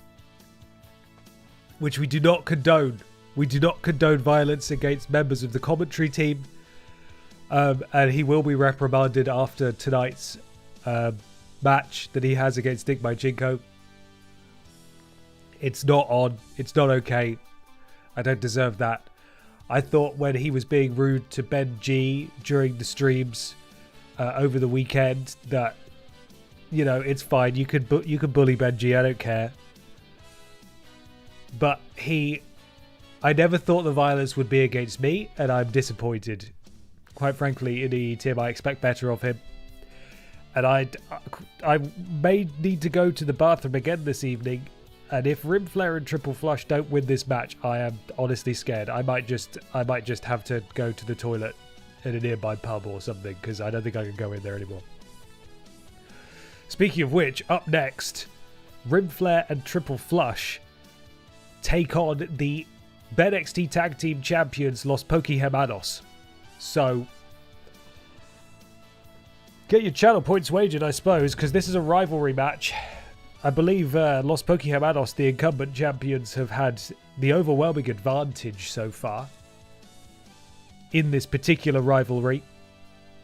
But we'll have to see how this one goes. It could swing all the way back.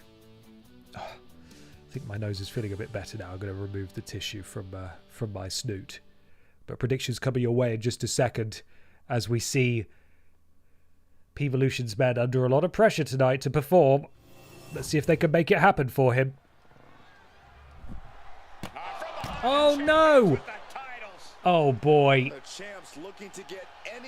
The champions attacking PEEVOLUTION before the bell. This isn't on. The match hasn't even started yet. We'll have to wait.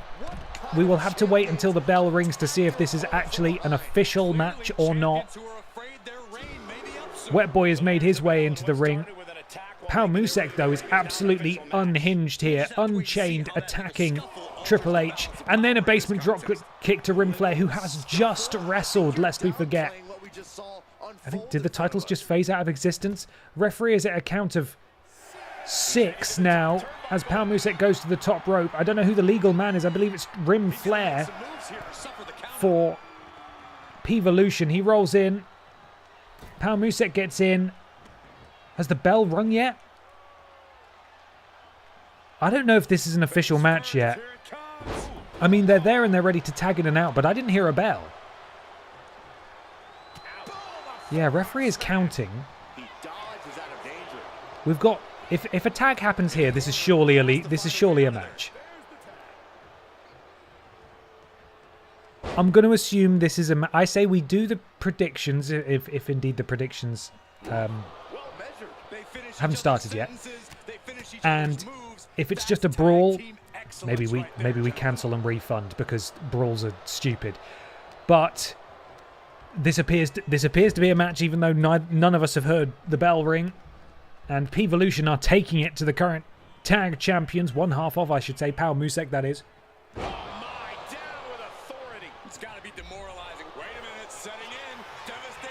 Lest we forget, on Monday of this week, we caught our very own Pal Musek in the Pokémon Nuzlocke streams.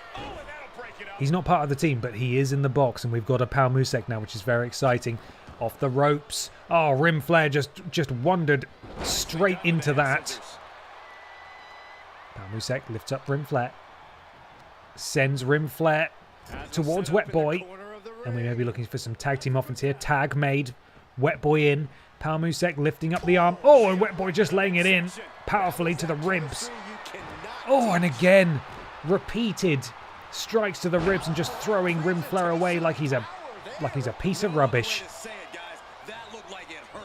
Spinning punch there. Predictions are now live. Who will win? This definitely a match. Wager those points if you got them. Now, a reminder, if you have managed to run through all of your channel points, you do just get channel points ambiently for being in the chat, for watching. So make sure you claim them as and when they appear. Build up your reserves and get back in the fight. That's all good, Mr. Black. Thank you so much for doing them. I appreciate it very much. And in comes Triple Flush.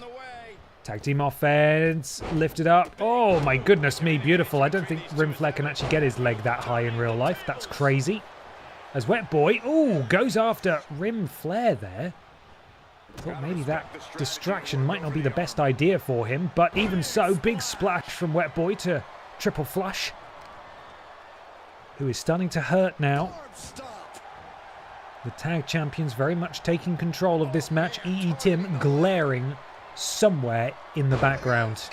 Badger usually does them, but he's arguing with BENXT management for some reason. I bet they're having some pretty stern words. I bet even though that title is only meant to be defended once a week, he might have to defend it twice this week. Maybe at the pay-per-view on Sunday. Maybe. Oh no, Rim Flare wasting his run in there. You can see he's got the red X above his HUD now. Wasting that run in to break up a pin that Triple Flush had every chance of kicking out of, and indeed did. So Triple Flush is officially on his own. Nate!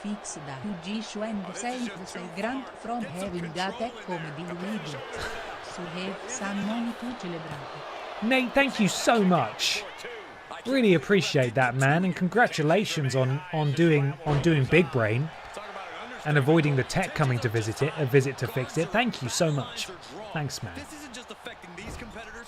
You join us, of course, as Triple Flush and Rim Flare take on the team of Pal Musek and Wet Boy.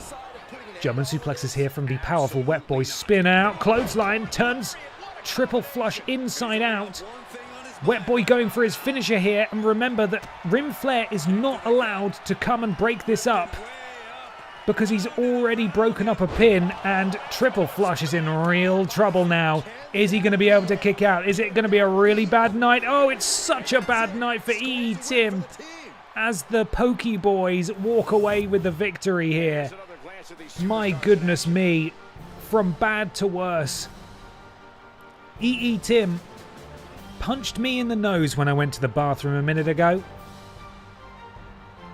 because Rim Flare lost his title. And as I said before this match, I'm quite frankly terrified to go back to the toilet at this point.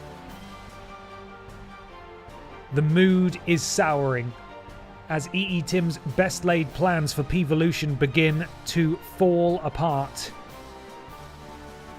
Wet Boy putting away Triple Flush. And the tag champs reign supreme here against their current arch rivals, PEEVOLUTION. Yeah, not the case here, thanks to that cunning ambush. You don't have to like it, but they got the job done. Oh, EE Tim. He's going to be so cross. So cross. But he has a chance to lead by example. In just a few moments' time, I believe his match may actually be next. It is. The members of PEEVOLUTION going back to back to back tonight. Troweling Badger defeated Rim Flare. Pal Musek and Wet Boy defeated Rim Flare and Triple Flush. And now, it's EE Tim's work. It's EE Tim's time. It's EE Tim time. It's Timmy time. As he takes on the BENXT men's champion, Dick Mychinko, who of course we saw earlier on in the Worst Games Ever stream. Thank you so much, Nate. Take care of yourself. See you soon. It's almost like EE Tim will get pissy about it.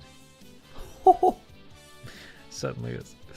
So many people have that powerbomb as a finisher on the roster. They do. I think it's one of the defaults for like just a base archetype you can choose when you're making someone. So how about we go change that now? How does that sound? We go do that. We go do a bit of admin. Who is not wrestling tonight. We go fix it quickly because I know that Danny DeVito has it. He can keep it. I think Wet Boy deserves something else. Maybe some kind of splash. I think that'd be funny, wouldn't it? Maybe the tsunami, if people are familiar with that. I feel like that would be a good move for him. We're going to quickly change Rim Flare's victory as well. Grimace has it too. Oh my god. What could Grimace have? What could Grimace have as a finisher, do we think? Champions. Where are we? Where are we? You're not the champion anymore. Oh no, these are just the champions outside. Okay, fine. Custom superstars then. So, Rim. Where is you, my man? Rim Flare. There we go. Custom victory. Grimace should get the Annihilator. That is a good point. I like that one. Stinkface is also very valid. The Black Widow for Grimace. Okay. Oh no, it's entrance. Oh my god, I want to do the entrance, don't I? For Christ's sake, sorry. Gone in the wrong place. Boo.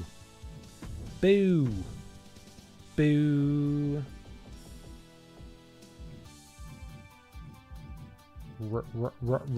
Rim Flare. Where's Ridge Holland at the moment? Has he been let go? Haven't seen him for a while. Give Grimace the stink face and call it the buns. I love that. That's really good. So, title motion. We just want a regular motion. I believe it's styling and profiling is the name because he's not in this game for whatever reason. Swerved. Styling and profiling. There we are. So now he should... Oh, it doesn't even matter, does it? Because he doesn't have a belt anymore. Whatever.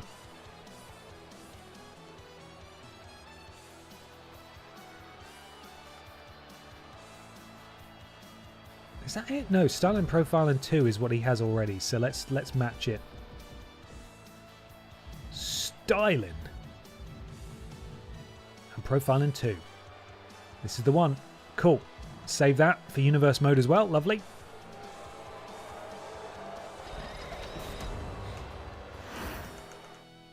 Okay, now we just need to change a couple of moves. Move set of Wet Boy. Surely he's the only W. No, it's Wade Barrett. There's a few W's, actually. Ridge is currently in Evolve. Oh, okay. Huh. Fair enough. Moves. Yeah, it's fine. So let's do the... Let's go for the finisher. This is for Wet Boy. So we've got the End of Days. He loves that spinning power. Let's change them both to the Tsunami. Just a massive top rope splash. God, there's so many moves in this game. It's ridiculous. Tsunami, this is what he's going to do now. Huge. That'll do it.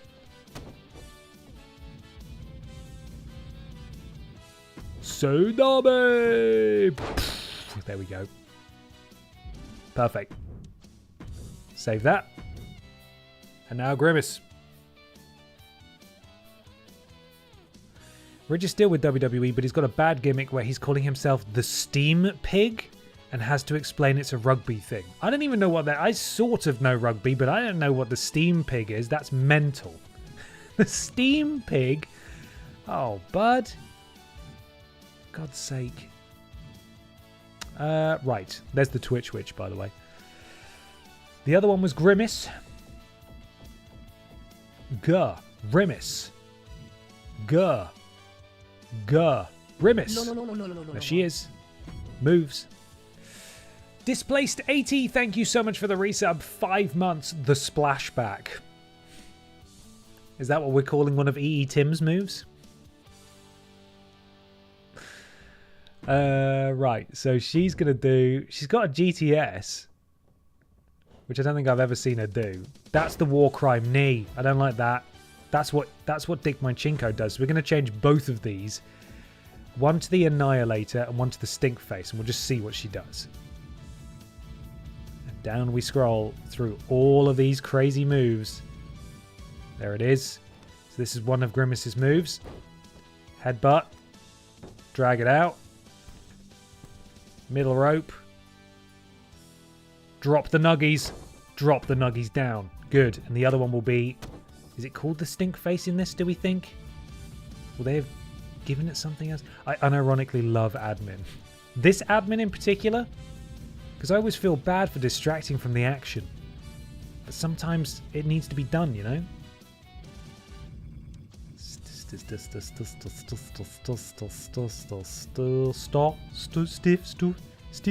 Stink Face. There we go.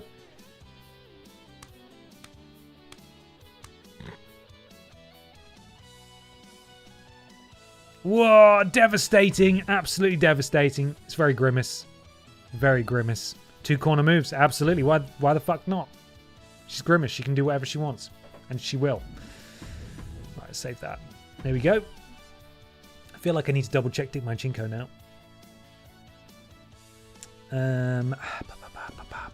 Just make sure that he's got a couple of war crimes. A war crime move or 2.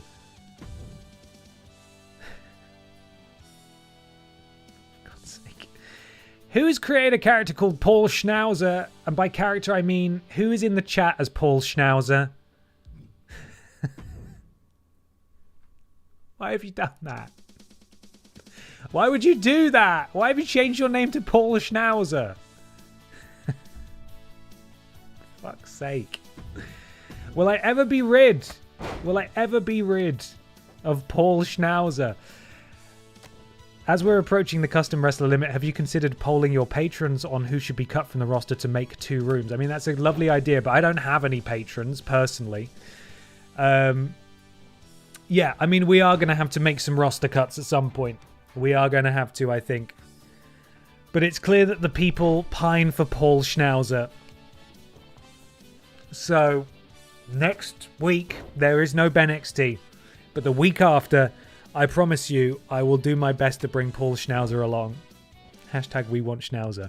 Fuck's sake. Come on, guys. Right, what's a particularly war crimey move, do we think? What's a new move that we got? I mean, that's rad. That's a great one. What about an axe kick? I mean, that feels a bit like a war crime because his opponent's already down. He's beckoning for them to get back up and just... Oh, punt is a good shout. That does feel a bit war crimey, doesn't it?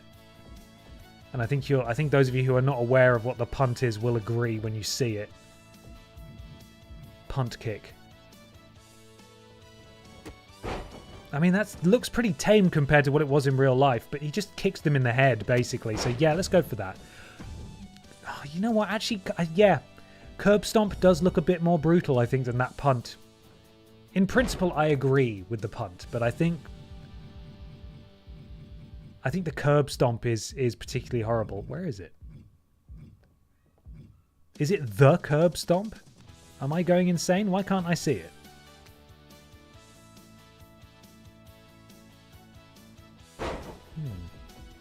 It's just stomp. Okay, did they change the name because curb stomp's a bit... summons up some pretty horrible imagery. Stomp. Where is it? Where are you? Strong style stomp. Oh my god. Oh, is this the silly one? Yeah, I always thought this move looked fucking dumb, and it does. So we're not doing that one. The stomp one. Oh, that is a high one. I like that. I think I like that one better. What's a stomp and choke? Oh, no, that's stupid. Okay, stomp 2. There we are. So we got this for Dick Mychinko. Jesus. And then this one as well, which is the War Crime knee. He's won titles with that. There we are. That's what we got for Dick. That is what we have for Dick. We got it. Oh, okay. I think our admin is done. I believe we are minned to the max. Let's go on back. Let's head on home. We got stuff we got a show to run. Come on, guys. At this rate, we're not going to get to bloody in the mod basement. To be honest, I don't think we will today. But EE Tim has to take on the war criminal himself, Dick Mychinko. EE Tim is furious. I don't know how he's going to overcome the odds here, but if anyone can do it, it's a really pissed off EE Tim. So predictions will be live in just a moment. Just a moment. Dick Mychinko, the BENXT men's champion, takes on EE Tim. One-on-one next. Too much gold taking up space in the mod basement now. All right, Trowlin Badger. All right. We'll see how your meeting with management went. I've heard rumours that you might have to defend the gold twice in, or at least within 1 week. Not even next week, like this week. You may only hold that title for like 4 days. So let's calm down. All right, let's calm down. EE Tim should have a flex submission finisher called the U-Bend. Love that. That's great. Some great suggestions. Okay, Demo Dick and EE Tim. One-on-one now. Oh, he's already in the ring. I actually like this because the trash talk has already started.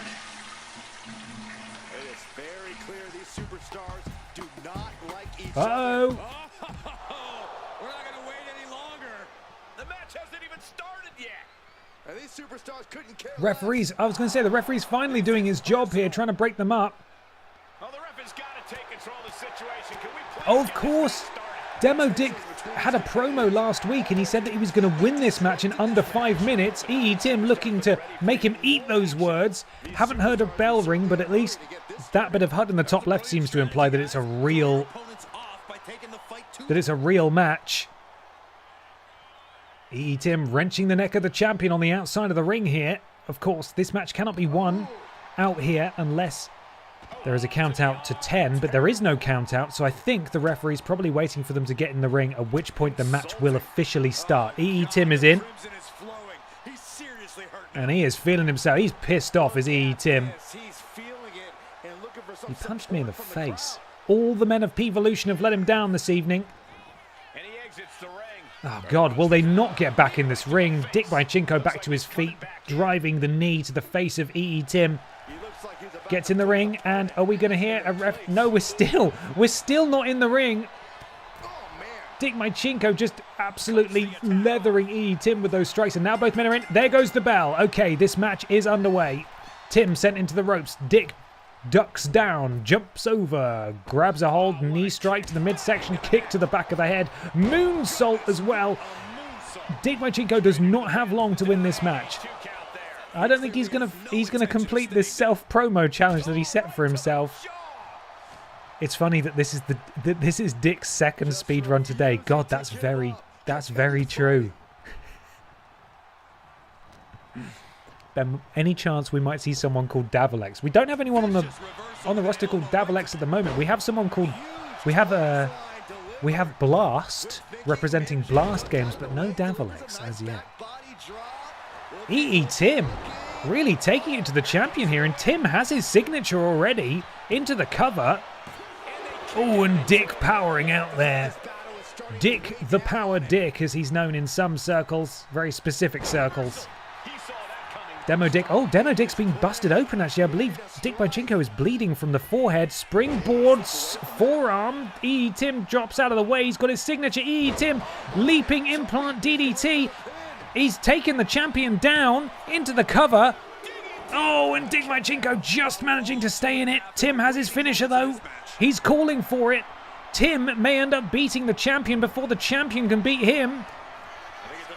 Gets him round. He could be going for the U-bend here. That is the U-bend as it's been christened into the cover. Tim could be about to pin the champion. This is how it's done the rest of PEEVOLUTION as the leader beats the world champion. Leading by example, Tim in under 3 minutes defeats the BENXT men's champion Dick Bojinko. And maybe he'll be in a better bloody mood now. I mean, I'm all for backing Tim here. He's a hometown favourite. But I really thought Dick Bojinko would bring more to tonight's match, but he did not. Impressive work for the leader of PEEVOLUTION here. And hopefully the other members will follow his lead as he hit that U-bend there to put the champion down for the count. The second time, I should say, this stream that we've seen the world champion defeated in one-on-one action. Both on BENXT and on Pipdown. What does it mean for the future? I don't know. But Tim, he's got to be pretty bloody pleased with himself as we move on to a match that technically started earlier in the night. The BENXT Women's Champion Pamela Anderson and Fisher Price Carr as they renew hostilities here in the pre-main event, which, lest we forget, is for a championship. Alexa Piss with Barb Pissdottir in her corner, taking on Emma the Bear. But first, the BENXT Women's Champion is in action. She's probably pretty upset that she's not coming into this match as a double champion. Equally, probably quite upset is Fisher Price Carr that she's not holding gold. That this is not a champion versus champion match. Oh god, something's happening. Don't want to see that. Let's see how it goes. Pamela and Fisher Price Carr 1-on-1. Who is going to win? Metal versus plastic. The classic struggle reads the prediction. Very accurate. Let's do this thing.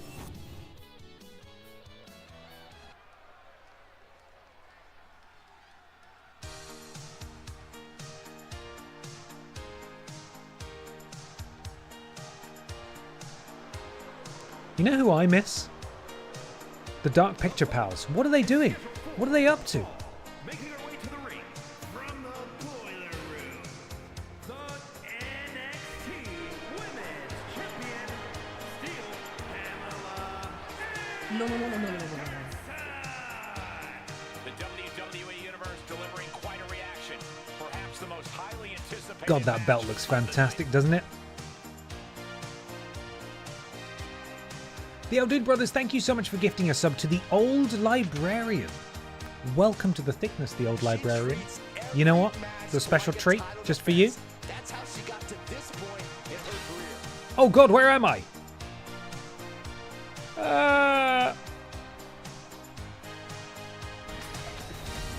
Where dreams and thick streams. Ahoy hoy, welcome to the thickness.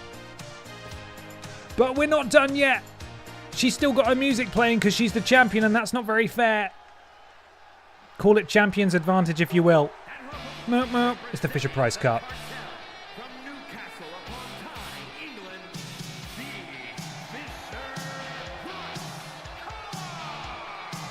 Fisher Price Car here.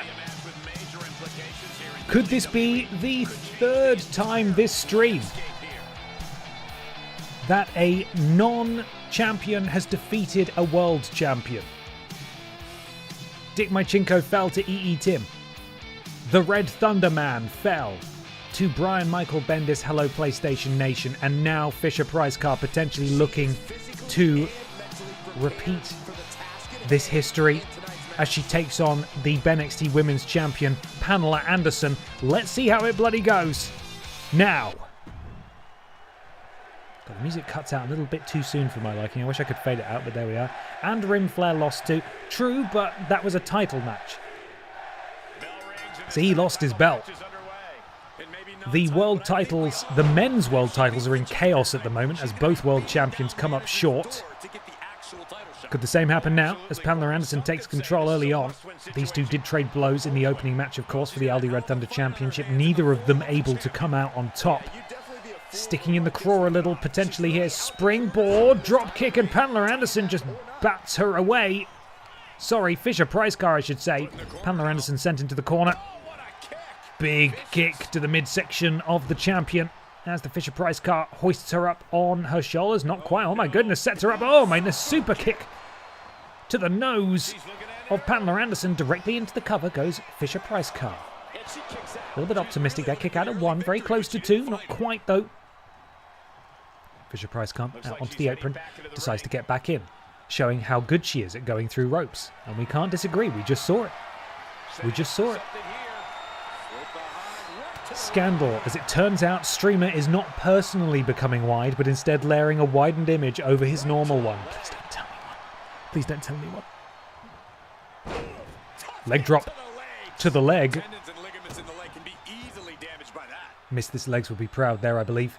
Pamela Anderson slamming the face of Fisher-Price car into the canvas, and now a little taunt. What is that? Crabs? Are we doing a little crab dance? I'm not entirely sure.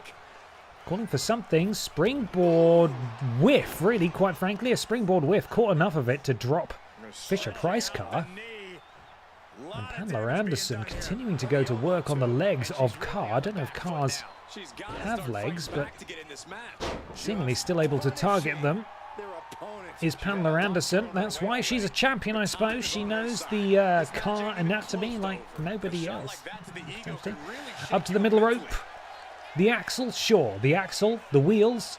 Oh, Pamela Anderson seemingly thinking the Fisher-Price car is a bit too close. Fisher-Price car dodged the second one and then got kicked by the third one and then drop kicked for good measure. And Pamela Anderson is starting to feel it here. She now has her signature. And this could just be elementary, really, for the champion. Up, and then, oh my goodness me, I believe Fisher-Price car was busted open as well. Pamela Anderson into the cover off the signature. This could be enough to put the Fisher-Price car away. Kick out at 2. Fisher-Price car still in this thing. Pamela Anderson with a finisher locked and loaded. Counter now from Fisher-Price car, who again, much like Pamela Anderson, just whiffs her opposition, but just enough to drop her. Huge springboard splash there to sort of the center of the panel of Pamela Anderson. A big knee strike as well, just lays out the champion. And repeated strikes to the face from the, are we calling it the axle? The axle and wheel area of, oh my goodness me, that sort of, I don't know how she managed to get that hang time, did the Fisher-Price car, but the Superman punch on the outside to the champion, that is the Fisher-Price car's signature maneuver. So she now has her finisher as well. Potentially, I mean, if I were her, I'd be trying to get the champion back into the ring. Both champion and non-champion have their finisher. Whoever hits it first is probably going to win this match, as Pamela Anderson looks to continue the offense on the outside. Wrenching back. Count of 10, of course, will end this in a disqualification, which is not what we want. Oh, why is she doing a taunt? Fisher-Price car choosing to taunt at just the worst time, and now they're back in the ring. Pamela Anderson caught with her pants down, as it were, doing a taunt, but still able to take advantage. Pamela Anderson springboard, forearm, drops Fisher-Price car. And now, I think Pamela Anderson may be looking to put this thing to bed. She has her finisher. I don't know what she's going for here. Sort of a series of strikes. Ducks under does Pamela Anderson. Leaping clothesline. Pamela Anderson has a signature and a finisher. And I think Fisher-Price car is in real trouble here, as Pamela Anderson, with the referee giving us a great view of the action, just garrots the Fisher-Price car in the corner. But a counter from Fisher-Price car, who could potentially seize this opportunity to hit her finisher instead. and secure the victory. Pamela leaping back to her feet. Fisher-Price still in control. Oh my god, a huge kick from Fisher-Price. Is history about to repeat itself here as the champion is pinned by someone who isn't even the champion? Hang on, the lights are out. Why is Pamela Anderson standing tall? Guys, Oh my god.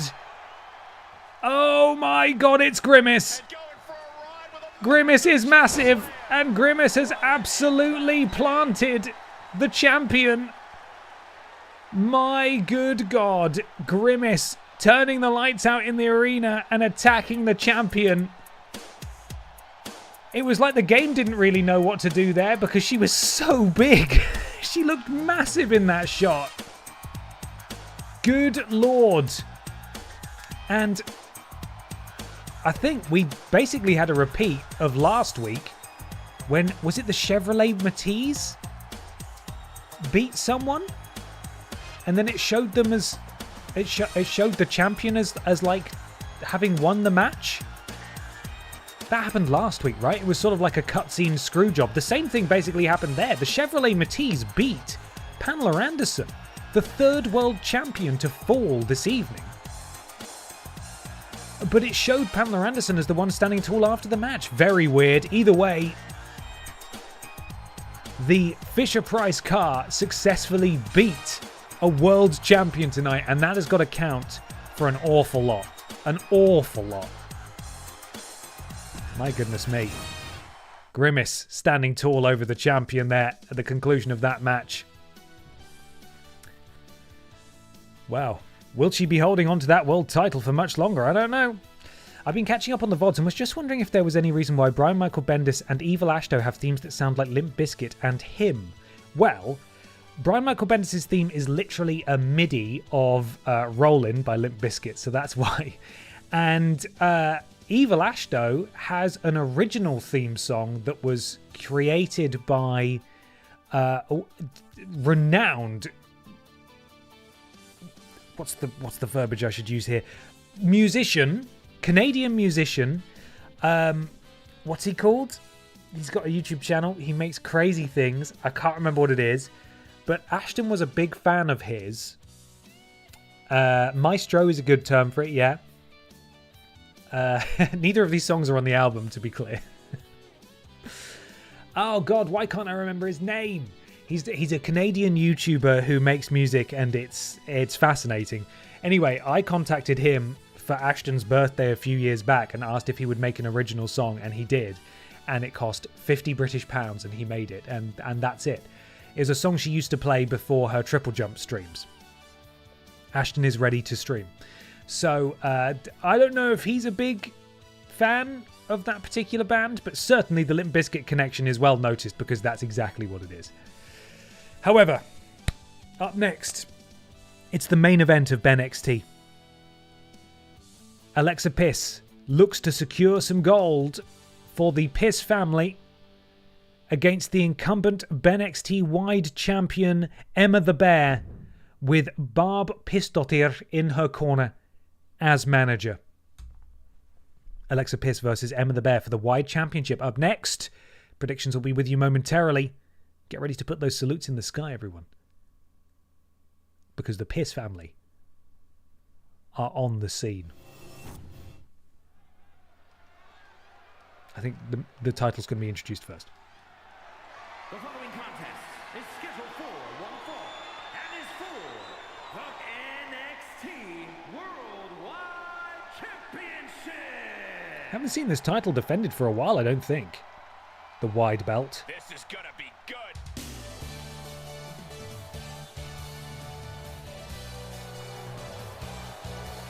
It's a big time opportunity, Byron, as the title will be on the line here. You're right, Michael. And judging from the Barb Pissdottir wearing her armour to the ring. That's the closest you can get to armour in this game. Here tonight. Barb Pissdottir, of course, apparently the daughter of Barbara Piss. Successfully beat Dark Souls with her last month, or the month before. Alexa Piss, a cousin of the Piss family. You can tell from the haircut, the Forgive tattoo, and, of course, lest we forget the most important feature, the snoot. The snoot is there. Can Alexa Bliss win gold tonight? We find out in just a moment. But she's got to go through this woman. The Big Bear herself. And the champ is certainly going to have an uphill battle, that's for sure. A staggering 61,000 channel points wagered behind Alexa Bliss in this one. People seem to be ruling out the bear. The bear's been pretty successful on BENXT. Now, admittedly, I do confuse her for Grimace a lot, and I don't have the stats in front of me. But I believe Emma the Bear has held gold before. I got my pisses mixed up and now I regret my bet. Well, you know, she could surprise you. And that is what it's all about. The widest championship in all the land. This match, per the stipulations, will be displayed in wide vision.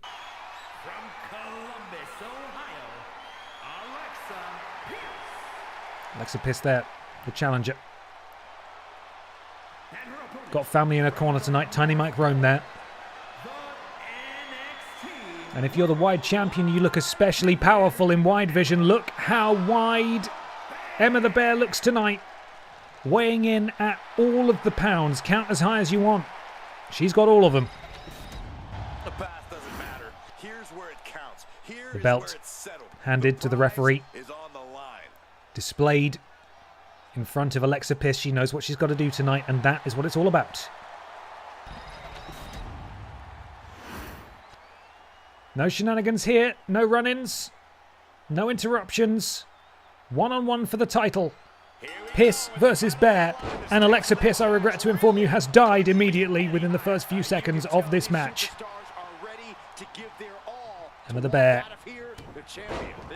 probably looking to make a statement tonight as champion, saying if you come for me, you get the claws. And she hasn't been on TV in a while as well, let alone in the main event. And these two going back and forth in terms of counters. Alexa Bliss getting the best of that one though.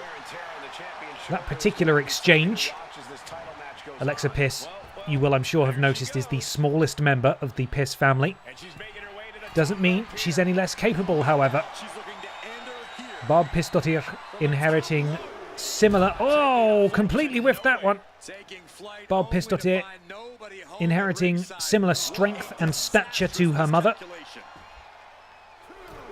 And Piss Stratus, lest we forget, is a distant cousin, I believe, one member of the Piss family. Married Trish Stratus, who of course is not a gigantic, terrifying woman, but a relatively normal woman by comparison. Alexa Bliss taking some real damage from the Bear on the outside of this ring here. Oh, and a slap gets her back into offensive mode here. Count of 5 now from the referee. They need to get in before 10. Oh, Alexa's really risking things here. They should be getting back in the ring. Double axe handle to the champion. She cannot win, though, via count out. Although, actually, that did reset the count. Her climbing to the top rope did reset the count.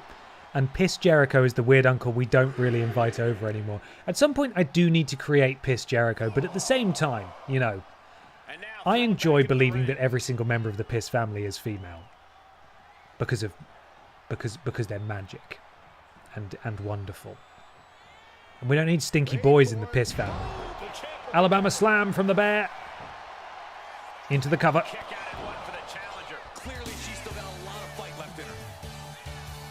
My friends.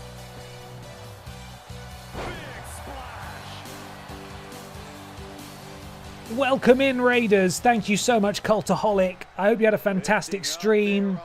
Hello. How are you all doing? What on earth were you playing this evening? How did it go? Did you have a nice time?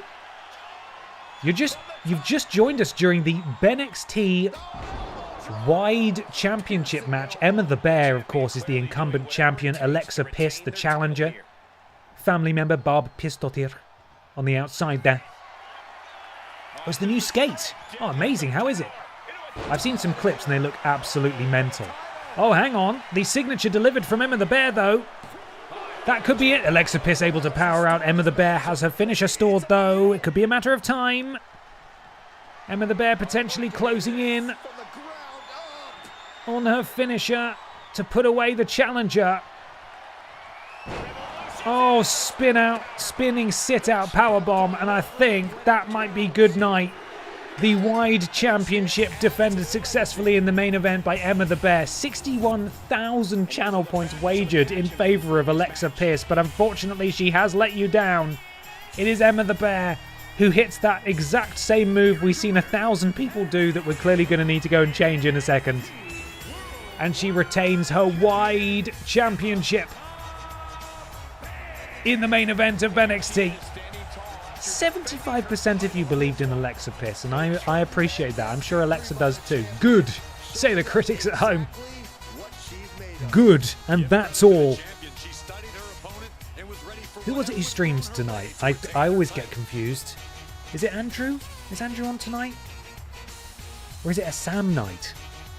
It's a Sam night. Amazing. Well, thank you, Sam, very much, and I hope you had a fantastic stream, buddy. Emma the Bear keeps her claws on that wide championship as we conclude BENXT and we move on to the next edition of Pip Down. Thank you very much, Rach. I appreciate that. Thank you, everyone who donated and came along to the charity streams over the weekend. £1,300 for the cats. A huge achievement from you all. You should be so proud.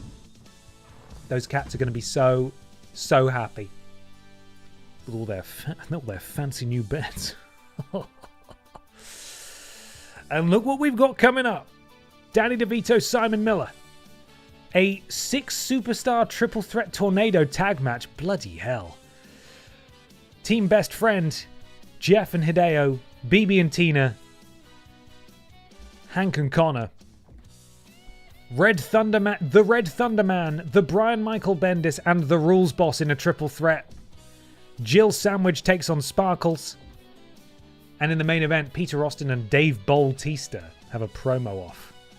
So, I knew I recognised you. You and the TripleJump team helped me immensely in early sobriety and was sad when you guys made your announcement. Thank you so much. Oh, sorry, just read your name. Butt Sandwiches. Excellent name for a start. And I hope the sobriety is going well. And I'm glad that we could assist. We're all doing our own things now. A lot of us are streaming. You'll find a lot of the guys on the on my recommended channels on this page somewhere. So if you want to check them out, you can do. Peter and I are still doing Worst Game stuff over on a dedicated channel. If you want to go check that out. And I believe some of the other guys are also dabbling in some YouTube stuff too. So everyone's still around, but yes, I'm glad you enjoyed TripleJump. I am. Now, we need to sub a match here. A lot of these are rivalry matches, which is a shame. If you're just joining us, every single week we have a championship that is defended, and it's in a match that's completely chaotic. On, as it says SmackDown, but we call this Pip Down. On Pip Down, that is the Little Kong Strong Championship, which is defended in a tables match every single week. So, as you can imagine, 5 people in a tables match, anyone could win at any moment. People rarely hold on to the belt for more than 1 or 2 weeks. It's chaos, but we need to decide what gets cut. Personally, I'm feeling this one because this is going to take 6 hours, and it's also not part of a rivalry, and this match will be great because these 3 are contenders for the world title. One of them is the world champion. So I'm thinking this one. Let's do that. Edit that boy. Customize match. Where are we? Table match. 5-way. It also means we get to spin a wheel, which is really fun. Okay, you're not in this. Actually, Jeff, you are in this. So congratulations. I believe this is the 2nd week in a row where Jeff's singles match is substituted so that he can defend his Little Kong Strong Championship. Let's get the wheel. Let's get the wheel up. The Booker man just doesn't care about tag team wrestling. I like tag team wrestling. I do. But the triple threat ones take fucking ages, in my defense. So And we've got a pay-per-view on Saturday, so we need to, or Sunday, we need to hurry up and get to it so we can at least look at it. We're probably not going to do it all this week, but we can have a bloody look. Vidiots was the best year ever. Me and my brother still quote things from it daily. Oh, thank you so much. That means an awful lot. It's still crazy to me quite how much those channels mean to so many people, and it's so lovely to hear it. But it obviously also makes me a bit sad. As I'm sure it does you guys too. Okay, we've got a wheel here. Who is challenging Jeffrey for his Little Kong Strong Championship? Let's find out.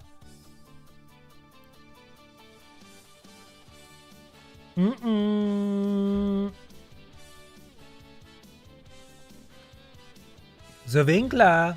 Oh, don't apologize. Sorry, I didn't mean to make it sound like you'd said something wrong. It's just like it just means a lot that it meant a lot, you know? It's really lovely. It is. Who else we got?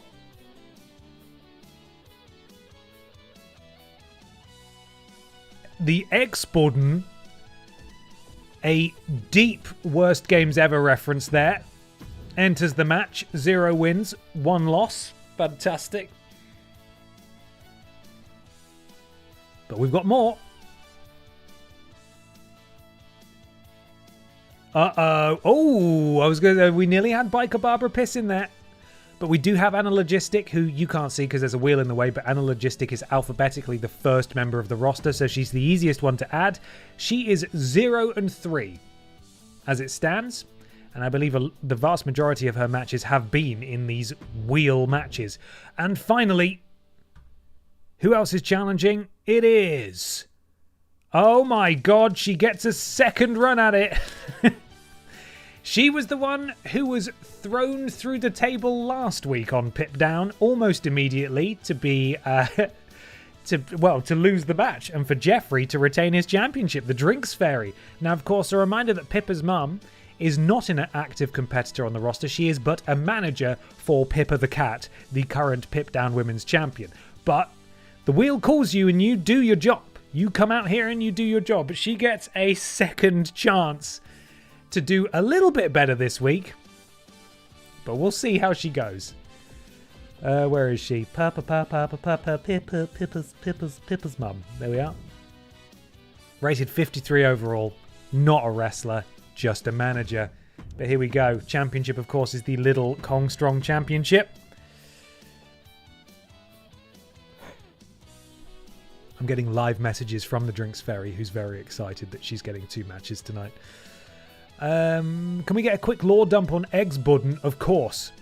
So, Eggsbudden is detailed on our fantastic Wikipedia page for every single member of the roster, courtesy of Lornath. Thank you so much, Lornath, who has filled out all the pages if you want any additional context. But essentially, Eggsbudden is a reference to... There's a series... In fact, it's every single game that Blast Games has ever made is terrible.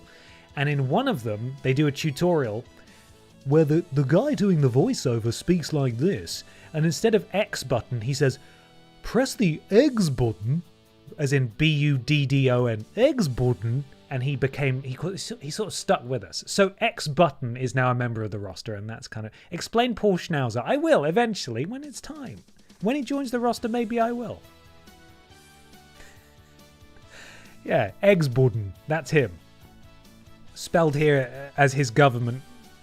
with his government name, which is X Button. So, oh my god. Okay, right.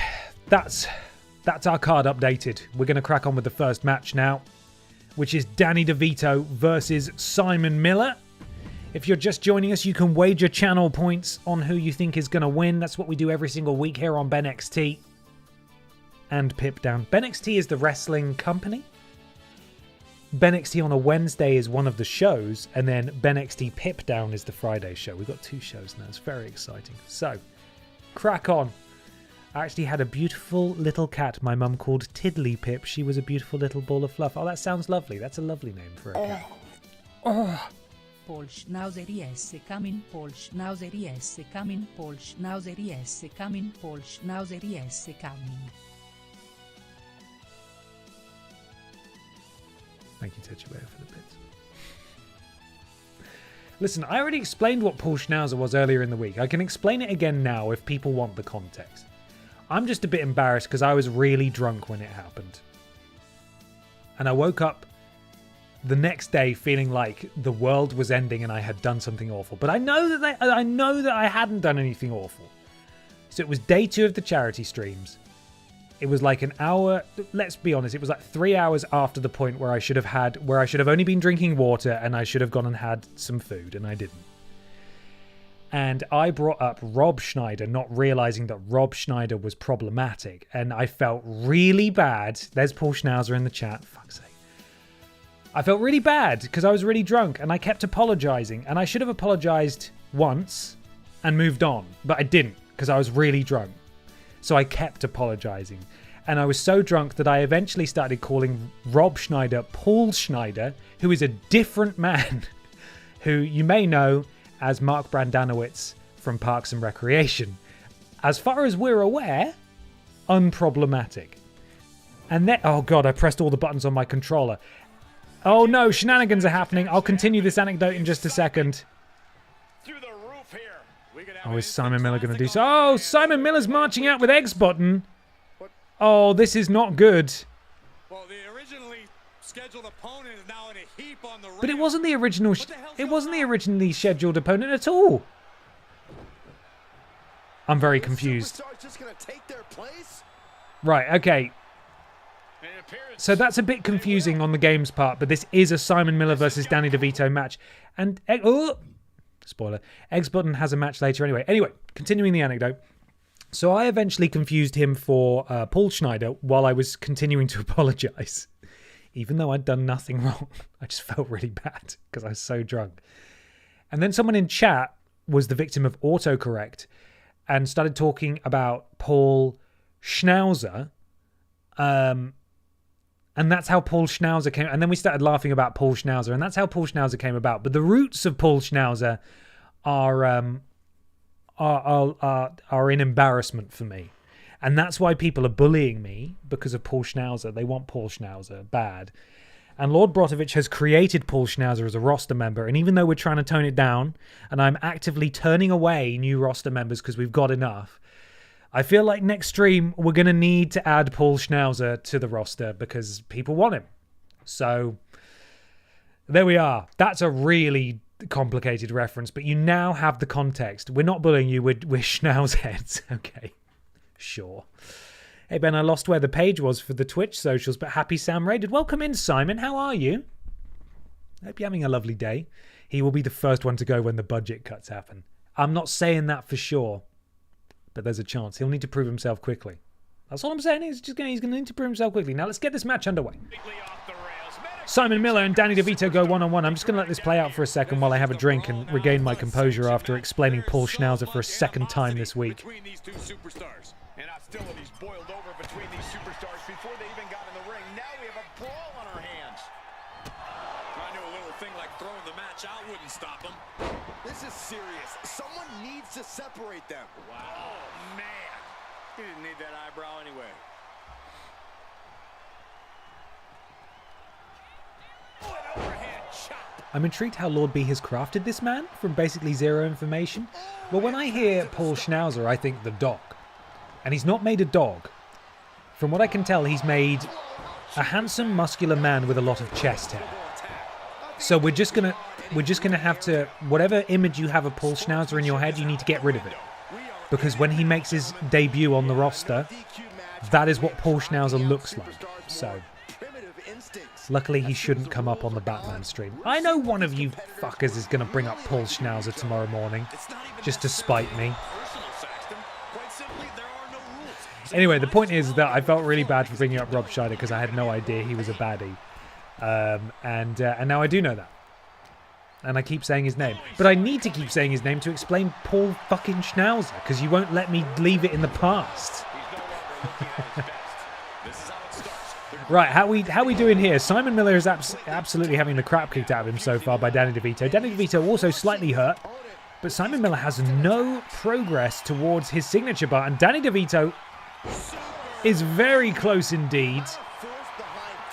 Actually, Paul Schnauzer is one of Riddler's aliases. Danny sends Simon into the ropes. Ducks under does Danny. Beautiful scoop power slam there. And Danny DeVito has his signature. Simon Miller is in trouble if Danny can pull these off. Oh my goodness me. Look at the power of Danny DeVito. Goes for that signature, hits it. Counter from Simon Miller. Simon really needs to lay in some offense here because Danny has his finisher. It's not the time to showboat, Simon. It's not the time. Danny has his finisher. Oh, and Simon able to execute some sort of special move there to get his finisher straight away as well. Just punches him in the balls, it looks like. Don't know if that's okay. Counter from Danny DeVito. And what is he? Is this his finisher? No, just a sidewalk slam there from Danny DeVito. Unlucky Lovejoy, sorry. I saw your message earlier. I forgot to reply to it. I'll answer in just a second. Danny going for his finisher. It could be night-night for Simon Miller. Absolutely plants him. Doesn't go for the cover for some reason. Maybe looking to drag him away from the ropes. No. He's not going for the finisher. He's not going for the pin. He's gonna try and make Simon Miller tap out, I believe, here. Simon, though, able to, and that might have been Danny DeVito's mistake there. That's okay. I should have answered earlier. My apologies.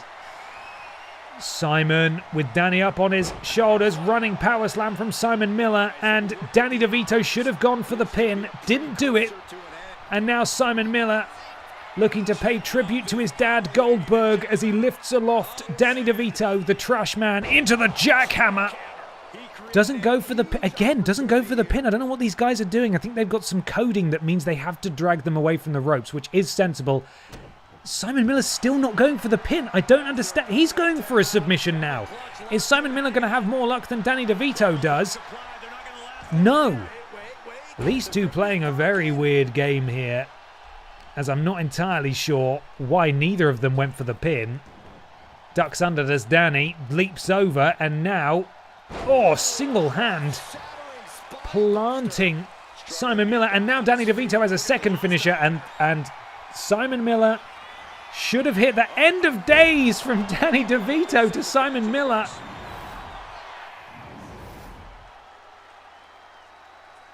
Was that not a match? What is this game doing? What is this game doing? On the main menu, it showed Simon Miller versus Danny DeVito. Then when we start the match, Simon Miller marches down to the ring with Eggs Button, who is not in this match. Then they get in the ring. Seemingly it was meant to be a match. I didn't listen out for a bell because I just assumed this is the match we're meant to be having. It ends in a knockout. It was a fucking brawl. Unbelievable. Oh, it wasn't even a match, guys. For the second time this evening, I'm really sorry, but we're going to have to cancel that prediction. That was not a match. We didn't know. We didn't know. I'm sorry to those of you who backed Danny DeVito there, but everybody gets their channel points back because that was not an official match. And the game, you know what? The game fucked you over there. Simon Miller messed you about last week when he made that match end in a DQ, and he's messed you about again.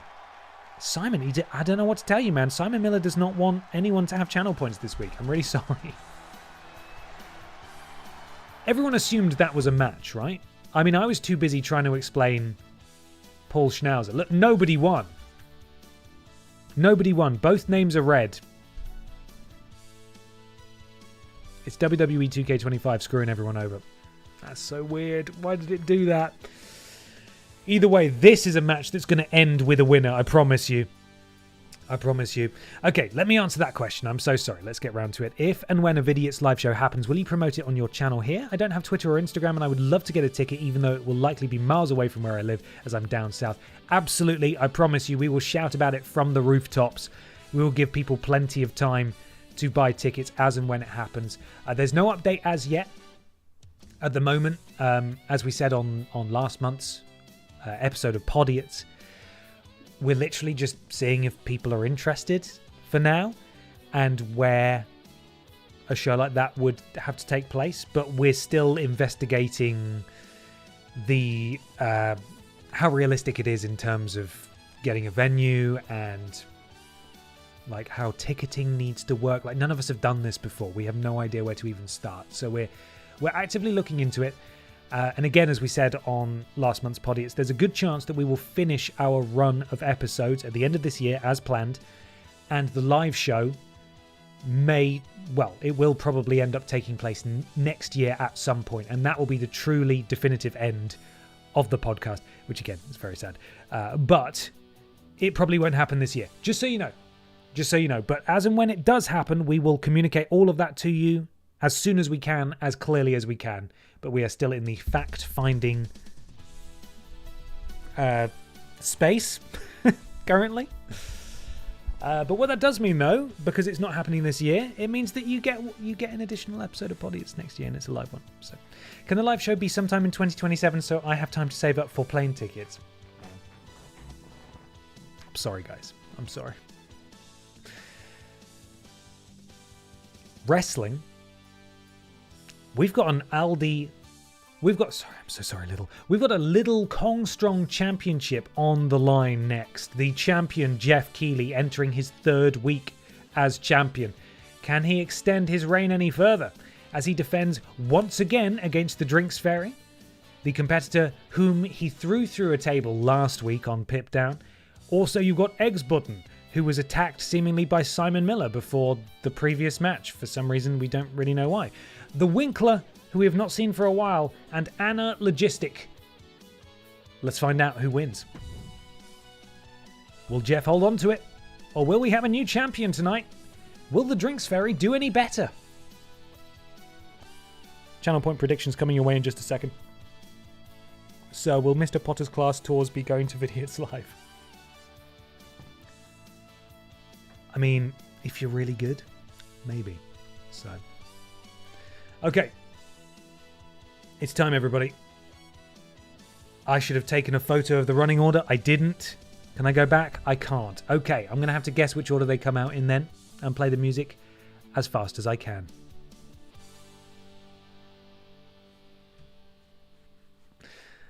Let's go. It will be a sellout show. You know how many people love you guys despite that damn algorithm. Well, thank you very much. I hope so. Our goal is not to make money. It's to just cover the cost of the show. That's all we want to do. And it's not going to be fancy. You guys are going to have to come to a really sketchy part of you're going to be in danger. You know. We just want to do it. We think it'd be nice. We think it'd be a lovely thing to do, and we'd love to if we can make it happen. So, hello? Who's this? Is this Anna? It's Anna! With her big phone. She's got a package for you. Are you home? Doesn't fucking matter. Here's a slip. I've thrown it over the garden fence. Good luck. Judging from the response on social media heading into this match, we're likely to see a new champ crowned here tonight. I'm being bullied by the Drinks Fairy, by the way. Who's sending me horrible messages for bringing up her shame last week when she was thrown through the table immediately because she wasn't very good. Here we go, guys. Apparently Pippa's going to beat me up. Oh god, who's this? Is this X Button?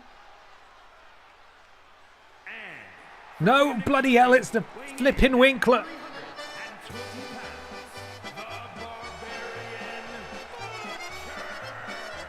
Remember, guys, the title's on the line here in this one. And I don't remember the last time the champ was in this much jeopardy, Cole.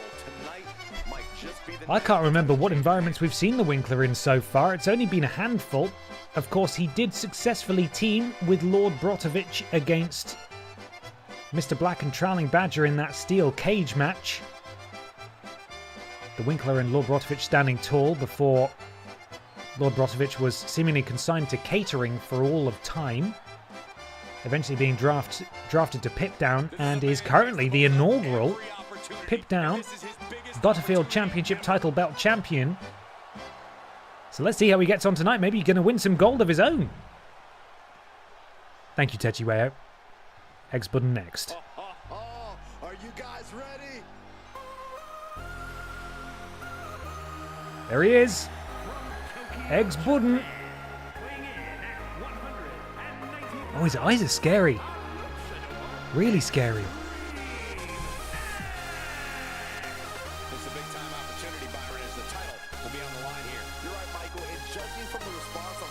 media heading into this match, we're likely to see a Being of German descent, poker's made me need a beer despite working right now.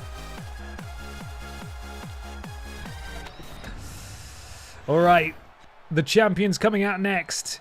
Here we go, guys. Ladies and gentlemen, please welcome our industry icon,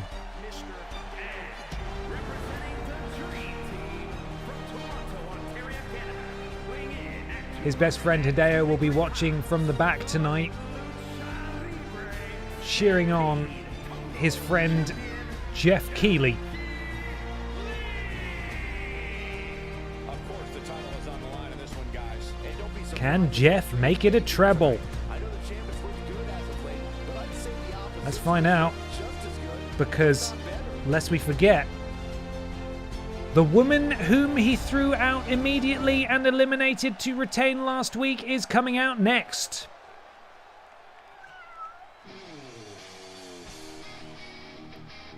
It's Pippa's mother. Second try. The wheel is her biggest fan. Can she do it? And I don't remember the last time the champ was in this much Yeah, that's right. Let's see those drink fairies in chat, please. tonight. The title changes. The new Drinks Fairy emote, available now to subscribers of the channel. It is, of course, Tinkerbell with a paper bag over her head. More than ready to become the That was standard half an hour of my day. division. All right. Let's get this show on the road. First person to put someone through a table wins. Little Kong Strong Championship on the line. I didn't get to see the predictions, actually. Who was the odds-on favourite in this one? Kicking things off here in this tables match. You can use those tables any way that your twisted mind can conceive. Yeah, but in the end, it's about Drinks putting Fairy. your opponent through a An table. analogistic going at it. Beautiful moonsault from the Drinks Fairy using those wings there. Because things can Uh-oh. Jeff Keighley remembering what he did last week and immediately attacking the Drinks Fairy. Eggs Budden levelling the champion. The Winkler, the biggest man in this match, might be the hardest to eliminate. If any of these people had any sense, they would probably try... Oh, it's not a battle royal, is it? I was going to say would try and eliminate him first, but that doesn't make any sense. Eggs Budden sliding out, picking up the table. That, lest we forget, the Drinks Fairy was put through by Jeff Keighley almost immediately last week. Jeffrey doing some man acrobatics for absolutely no fucking reason there. As Eggs Budden picks up a table, is glitched out by the champion and sent into the corner. Beautiful head scissors takedown. Drinks Fairy, if this was the Aldi Red Thunder Championship, would have been eliminated there, but she's still alive. You don't want to be hit by the big German. Oh my god, it's amazing. Her head is still on her shoulders. Action continues in the ring. Jeff Keighley. Oh, I thought he was going for that table on the outside. We've got to be careful here. All to play for. This is for the most prestigious. It's not the most prestigious at all. Championship on Pip Down. Or at least the one that's defended the most. And a logistic, beautiful springboard dropkick. Eggs Budden just absolutely no-selling it, though. Sends Anna Logistic. Oh, counter. Out goes Eggs Budden. Uh-oh. Jeff. Okay, that's fine. I thought he was throwing her through a table. I was a bit worried there. Jeff now picks up the table he needs to use to win this match. Beautiful. Look at that. He set up a table before. Everyone's outside the ring. People should be looking in here. As Jeff potentially closing in on a victory. Uh-oh! Could we be about to see Anna Logistic? Oh, Anna Logistic somehow managing to not see that table. And it can't be the Drinks Fairy put through a table again. Drinks Fairy, no! Oh, Anna Logistic decides to go for the corner instead. Drinks Fairy is lucky for now. As Jeff Keighley... Oh, counter from the Drinks Fairy. Who goes? Top row. Oh my god! Oh my god! She's done it! I think it was an accident. That was absolutely an accident, but the Drinks Fairy with the top rope Hurricane Run, the DDT, sorry, I'm speechless. I can't even remember what the move is. Let's get another look at this. Just catching Anna Logistic with the end of the table, and Anna Logistic goes through, and the Drinks Fairy has won gold on the brand named after her child. The fairyhood dream has come true. Just audibly screamed in my living room at that. Pippa's mum has won the Little Kong Strong Championship. I didn't think she could do it. She had an absolutely horrendous showing last week. But she puts Anna Logistic through the corner of that table, and that is enough to secure her first title. Average, ignore that. Ignore it, it's saying average. Absolutely unbelievable. The Drinks Fairy has done it. And that's what we live for on these Wednesday night streams. That's what we live for. The unexpected. The underdogs. Somehow pulling victory from not even the jaws of defeat. Just somehow winning. Unbelievable. The Drinks Fairy is the new Little Kong Strong champion. Absolutely unbelievable. Incredible. Couldn't be happier for her. Oh man. I need a second after that. When I get downstairs, the Drinks Fairy is gonna be so smug. Because she was already cross that I was bringing up the fact that she was put through a table last week. Now she's the put through the table-er.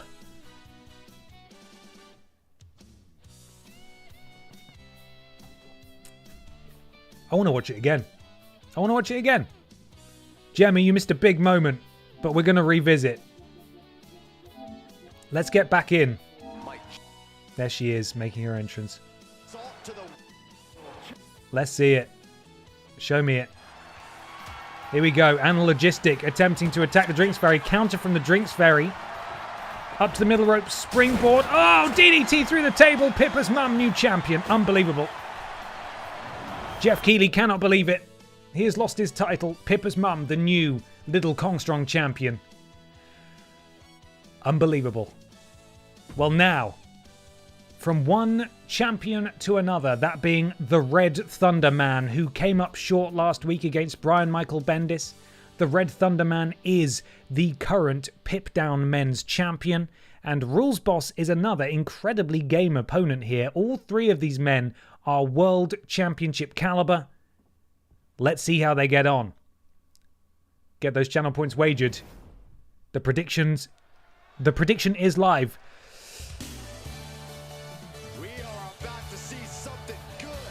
Lord Brotovich, thank you so much for the raid. Did you have a fantastic stream? Of course, Lord Brotovich raising money for charity all this month. Lord Brotovich, weren't you in the chat earlier? Did I imagine that? How did you do that while you were streaming? That's unbelievable. Welcome in, Raiders. Go give Lord Brotovich a follow. Raising money all this month. And there he is, the Red Thunder Man, the Pip Down Men's champion. Put on a good showing last week, but Brian Michael Bendis overcame. Did do the upset there last week. The Red Thunder Man needs to bounce back. Of course, his title's not on the line, but he's got two stiff oppositions tonight. Let's see how he fares. LB and James Jenkins didn't manage Man United very well. Oh, is it James on tonight? Oh, amazing. Oh, God, who's this? This is Brian. This is Brian Michael Bendis. Here we go. Brian. No. Brian B&B. There you go. Boo, Brian. Boo. On the Worst Games Ever stream. Oh, that's probably it, to be fair. That's probably where... For some reason, I thought LB was in the chat earlier. I was like, how did he do that? It's unbelievable. You all missed the best table win in BENXT history, though. You did. You really did. Absolutely incredible. The Drinks Fairy, new champion. And finally, a former world champion in his own right. That being the boss.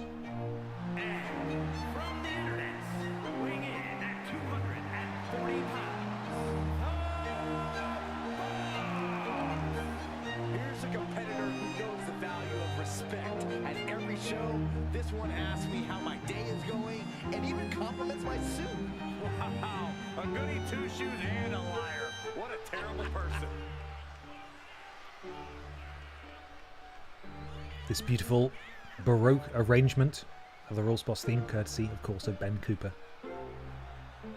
the musical maestro himself. as Rules Boss shows off his, quite frankly, disgustingly sculpted physique. Hashtag push BENXT. I must ask, what's the loudest you got for a wrestling result? Oh man, a wrestling result? God, it's probably when I was at WhatCulture and I was hanging with the Wrestle Boys a lot. And a few of us used to get together and watch the NXT pay-per-views. And I think it was probably, you know what? It might have been when Ty Dillinger, the Perfect 10, now known, of course, as Sean Spears, made his main roster debut in the Rumble at number 10. I was pretty excited about that. But, no, I don't know. In terms of a win, I'm not entirely sure. It's more for, like, surprise returns at this point. I was like...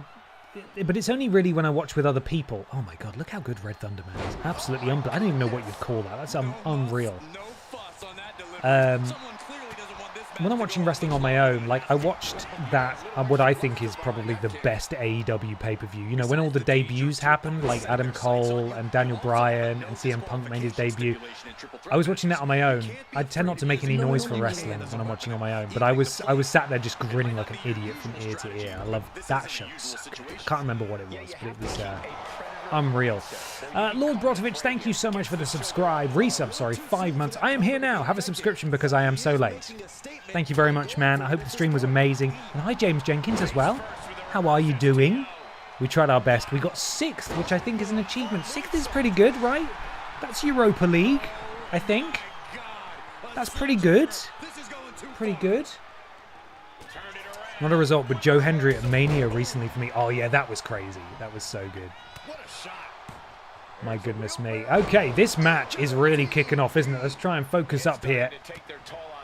There's a sledgehammer in the ring. This is technically a no DQ. BMB misses with that drop kick there. Beautiful head scissors takedown from the world champion as Rules Boss grabs him from behind. And I don't know what that is. He's just sort of rubbing his genitals all over the back of Red Thunder Man. Don't know if that's allowed. He's doing his best. Beautiful from Rules Boss. BMB waiting right there. That's the danger with the triple threat match. This is a difficult one to secure the victory, and you can only really take advantage in situations such as now when Red Thunder Man rolls to the outside. Hope NXT has gone well so far, Ben. Have the ultimate tag team of me and Kat won anything yet? No, in fact, you've not actually debuted as a tag team yet. Kat was summoned by The Wheel, I believe, to wrestle for one of the weekly defended titles, but not as yet. I will let you know as soon as it happens, though, I promise. You're definitely in the division. You are in the rankings. You're in the standings for a title shot, but it hasn't happened as yet. Not yet. Red Thunder Man. What was that? That's not an Alabama slam. What am I talking about? That's a flipping wasteland? A wasteland from Red Thunder Man, who rolls up. Oh, and Rules Boss there immediately. He breaks it up. Not a problem at all. And now Rules Boss with the sharpshooter to BMB, and Red Thunder Man is there to just drop kick him straight in the face. Misses with the clothesline, manages to grab a hold from behind. Where's he taking Rules Boss? Rules Boss with a counter. How are we doing in terms of damage? Brian Michael Bendis has had the absolute crap kicked out of him. Red Thunder Man and Rules Boss similarly damaged. Red Thunder Man the closest person to his signature. In fact, I think he's doing his signature now. That move is called "This is what it feels like to drink an Aldi Red Thunder." It's a bit wordy, but that's precisely it. BMB, oh, he's so good, isn't he? With that springboard head scissors takedown, all Red Thunder Man needs to do is hit his finisher, probably on Brian Michael Bendis, and he has won this match. And he needs to do it while... Oh, I think he's going for actually. This is the Red Thunder Bomb. And this is the perfect timing. Rules Boss is down into the cover and absolutely smashed it. Red Thunder Man picked his moment perfectly. Hit the Red Thunder Bomb on a very damaged Brian Michael Bendis, while Rules Boss was prone, unable to break it up. And that, let's see if we can see it again. The Red Thunder Bomb is a thing of absolute beauty. Look at it. Fantastic. Rules Boss couldn't do anything about it. And the Red Thunder Man gets his win back and looks strong in a triple threat match, no less. A match that he could have lost by not even being pinned. Yet he is the victor. And he is your pit down men's champion for a reason. Look at him, he's fantastic. He's beautiful. He's a sexy man. I'm in the jobber wilderness right now. No, James, you're not. You just haven't been on the show for a minute. But you're still there, I promise you. Well, that move sure makes me thirsty for a refreshing can of Aldi sugar-free Red Thunder. Goddamn right, man. Need to have the gang over again soon, James. We've got a new Wales interactive game and it's phenomenal. And if you come over, we've got to swing by that Aldi and get you some of that Red Thunder. Yes.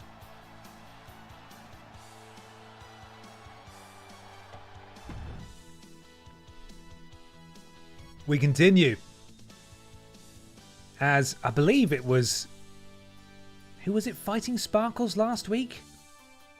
Was it Pamela Anderson? No, it wasn't. Who was it? Oh, the Fisher Price cut? I can't remember. We're going to get a spoiler in a second anyway because it's right. Oh, it's Piss Stratus. Okay. Right, there may be shenanigans in this match. Piss Stratus and Jill Sandwich are feuding currently. Last week it was Piss Stratus versus Sparkles in Sparkles' debut. And Piss Stratus, despite the interruption and the distraction from Jill Sandwich, still managed to win.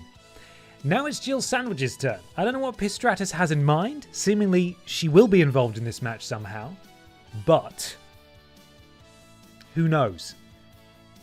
The prediction will be live in just a moment. Jill Sandwich takes on Sparkles one-on-one in just a second. Just a second. Okay, well maybe soon, James, I fire up the bat signal and see who wants to come over and experience Wales interactive game. We can get there. We can get the gang together. Which would be nice, because I miss you guys. Right, let's go. Oh, we're already in the ring. Guys, how pumped are you? Sparkles is ready. Between these two ladies. And here comes Jill Sandwich. Almost as excited as they are to get their hands on one another. You're right. Barry, thanks for saving my life. She doesn't look too excited. Oh no!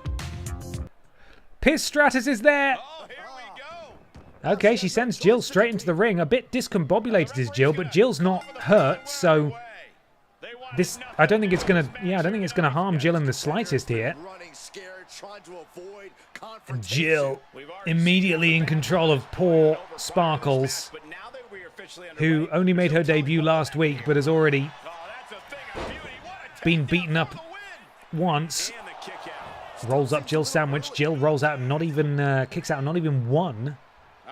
And now Sparkles. Oh, look at that swinging neck breaker there from Sparkles. Beautiful stuff. Been studying under the Piss family tree potentially.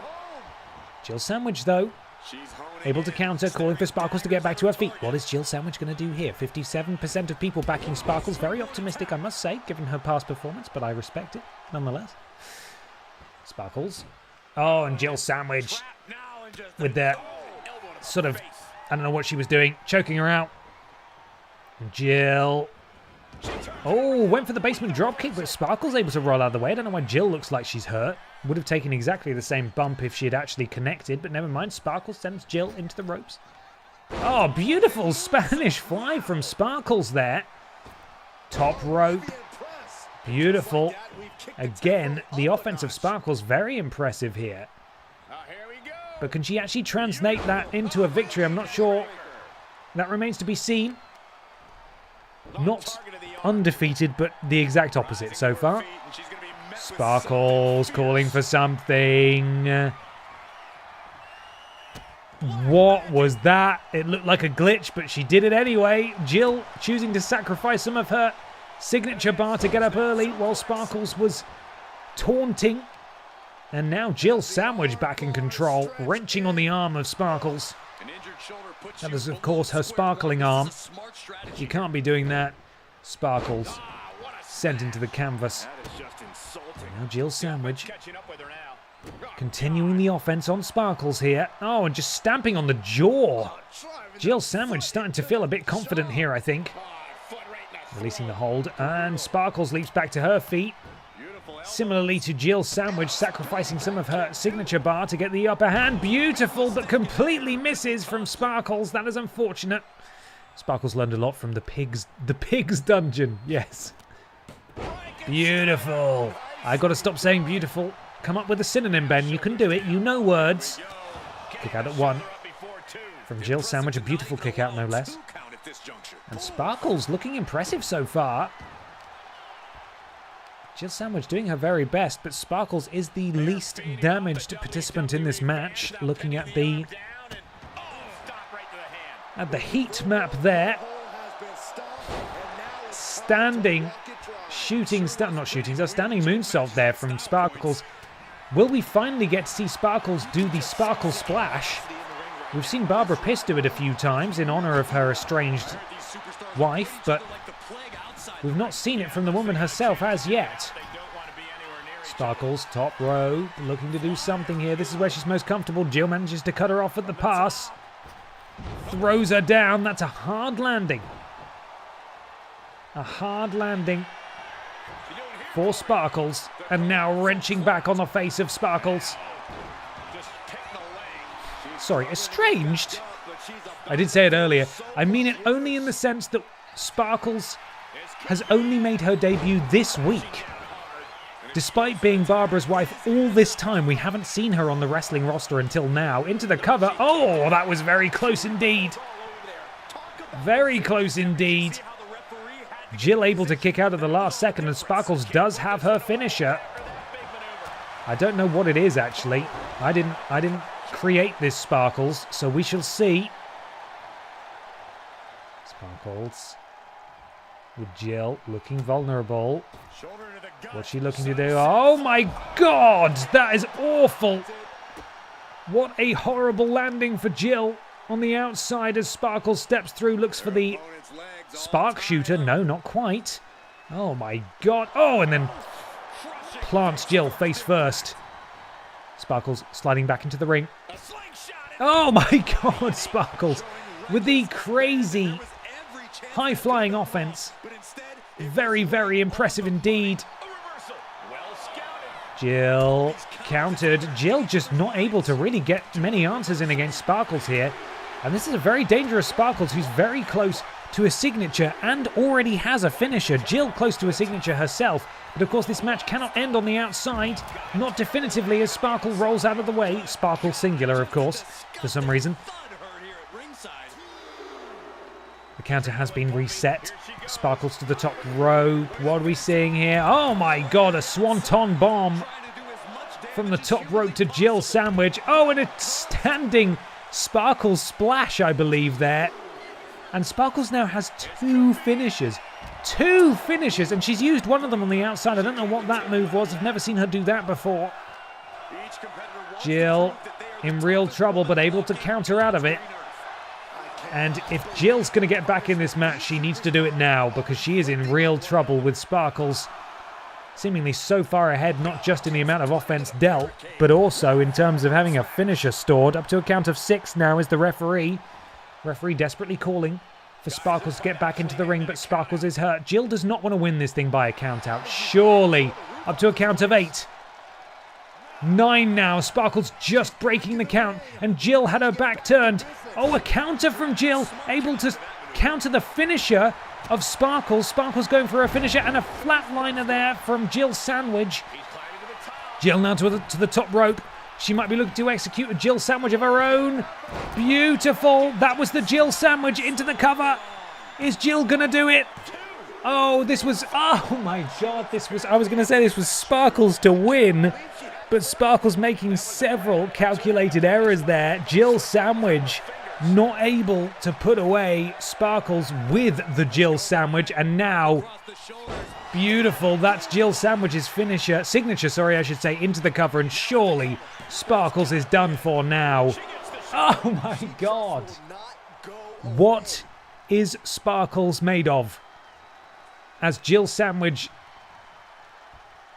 is pulling deep into her bag of tricks here. She does have a finisher. Sparkles is on the ropes, quite literally. What does Sparkles need to do? Jill Sandwich to the top rope. Looking potentially for the Jill Sandwich again. She hits it. That's got to be it. That has got to be it. Jill Sandwich surely puts Sparkles to bed. You're right. Barry, thanks for saving my life. Impressive from Jill Sandwich, although admittedly, Sparkles probably should have won this thing. She had it won a couple of times. But she's fresh on the roster.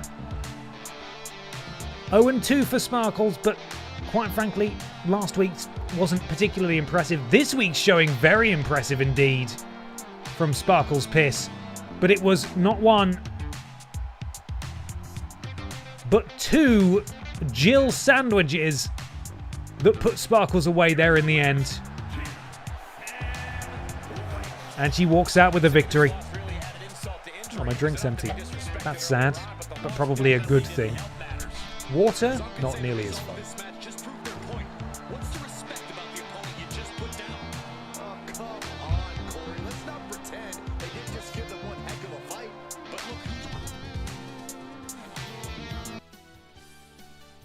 Now we have one match remaining, which I think we can get through tonight. In fact, it's not a match, it's a promo. Of course, Peter Austin and Ben Potter, no relation, of Team Redundant are currently vying for Dave Bautista and Randy Honking of PEEVOLUTION's Pip Down Tag Team titles.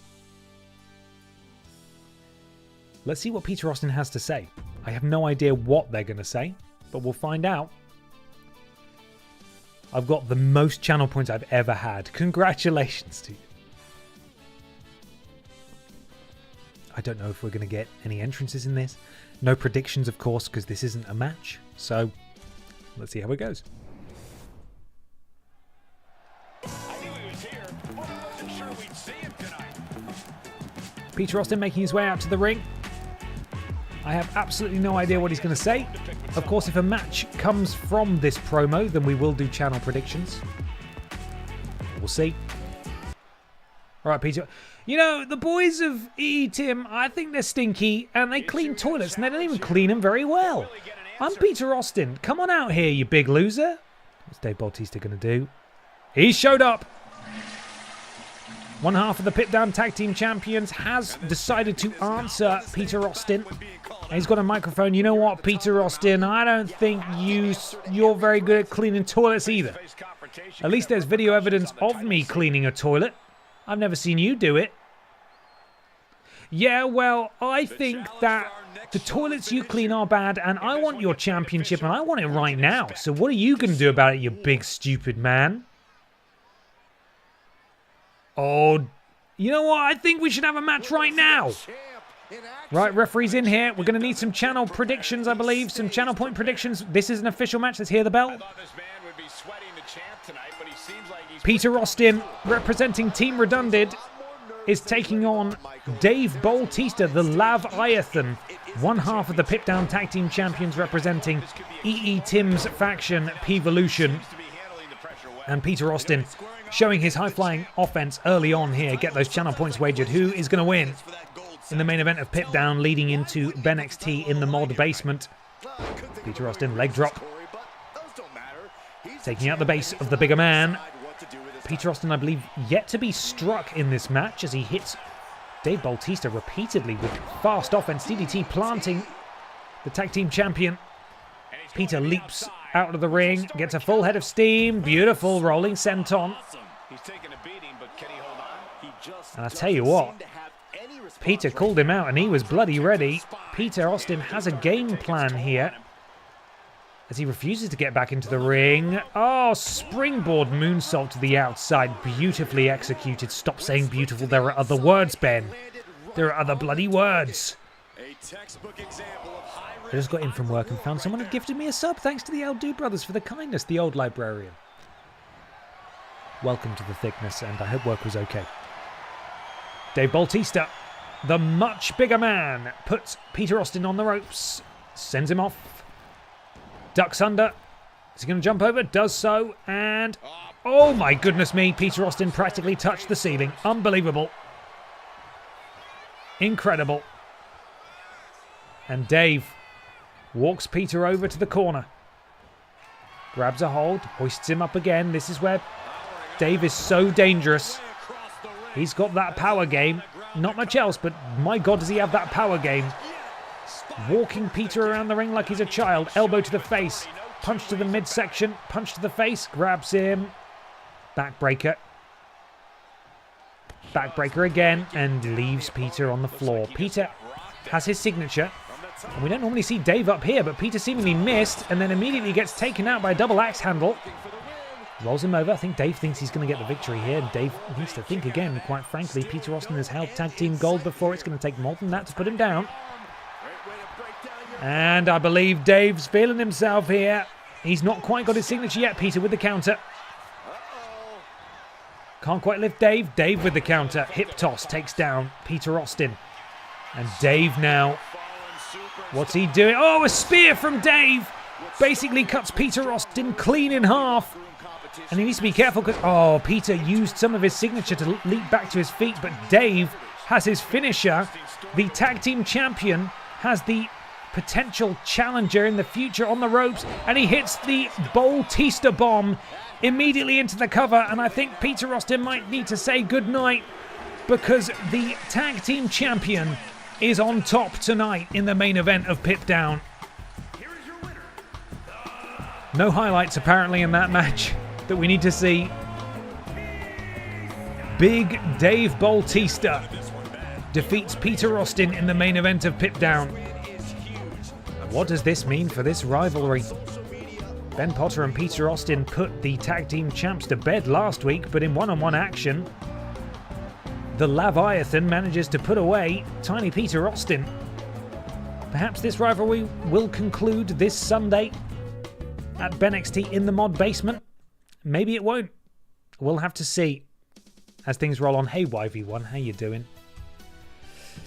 Now, of course, this is sadly where the stream must conclude, but I would like to take a look at the card and see what we've got waiting for us at the pay-per-view. In a no-holds-barred match, Pamela Anderson defends against Grimace.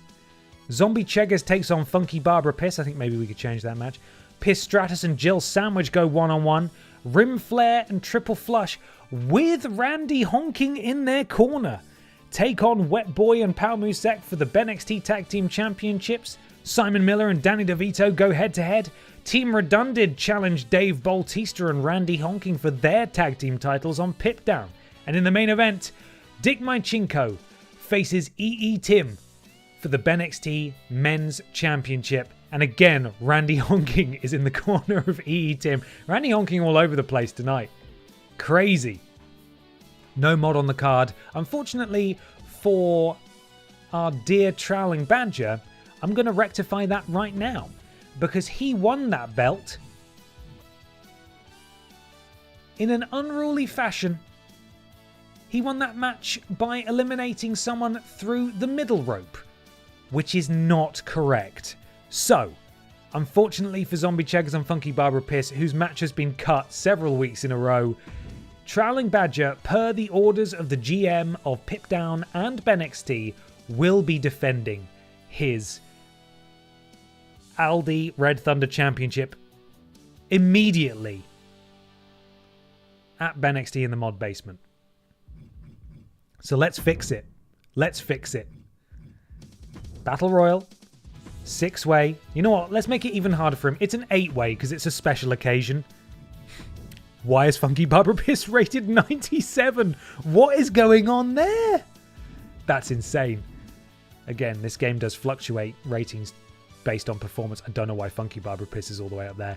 So, Trowling Badger, despite winning the Aldi Red Thunder Championship on Wednesday of this week, immediately has to defend it because he won it in cheaty fashion. And we don't like that. So he's got to do it. And that, of course, means we have to bust out the wheel. Let's get this wheel out. Here we go. Who's going to challenge Trowling Badger for his title?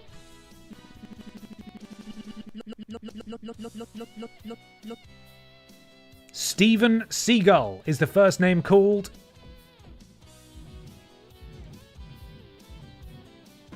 There he is. Oh god, not that guy. He's not a bird at all. Also,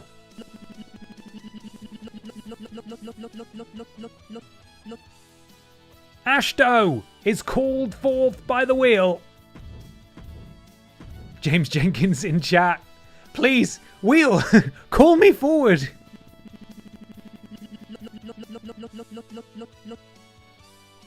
Beggy Mops also gets a shot at the gold.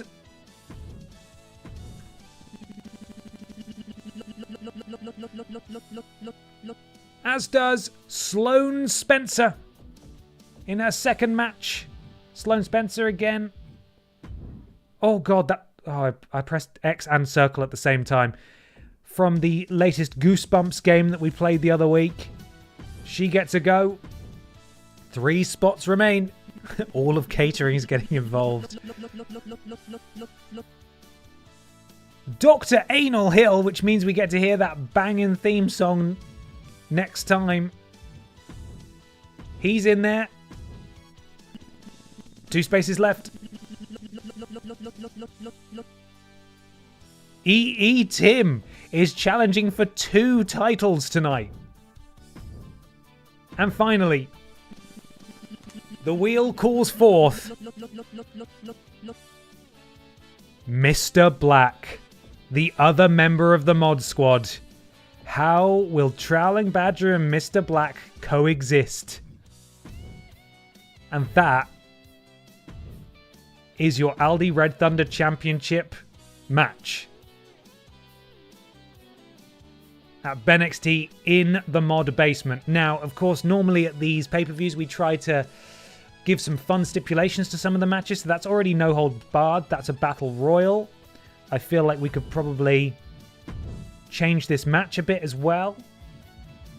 Maybe an underground match. So it's a knockout match between Jill Sandwich and Pamela Anderson.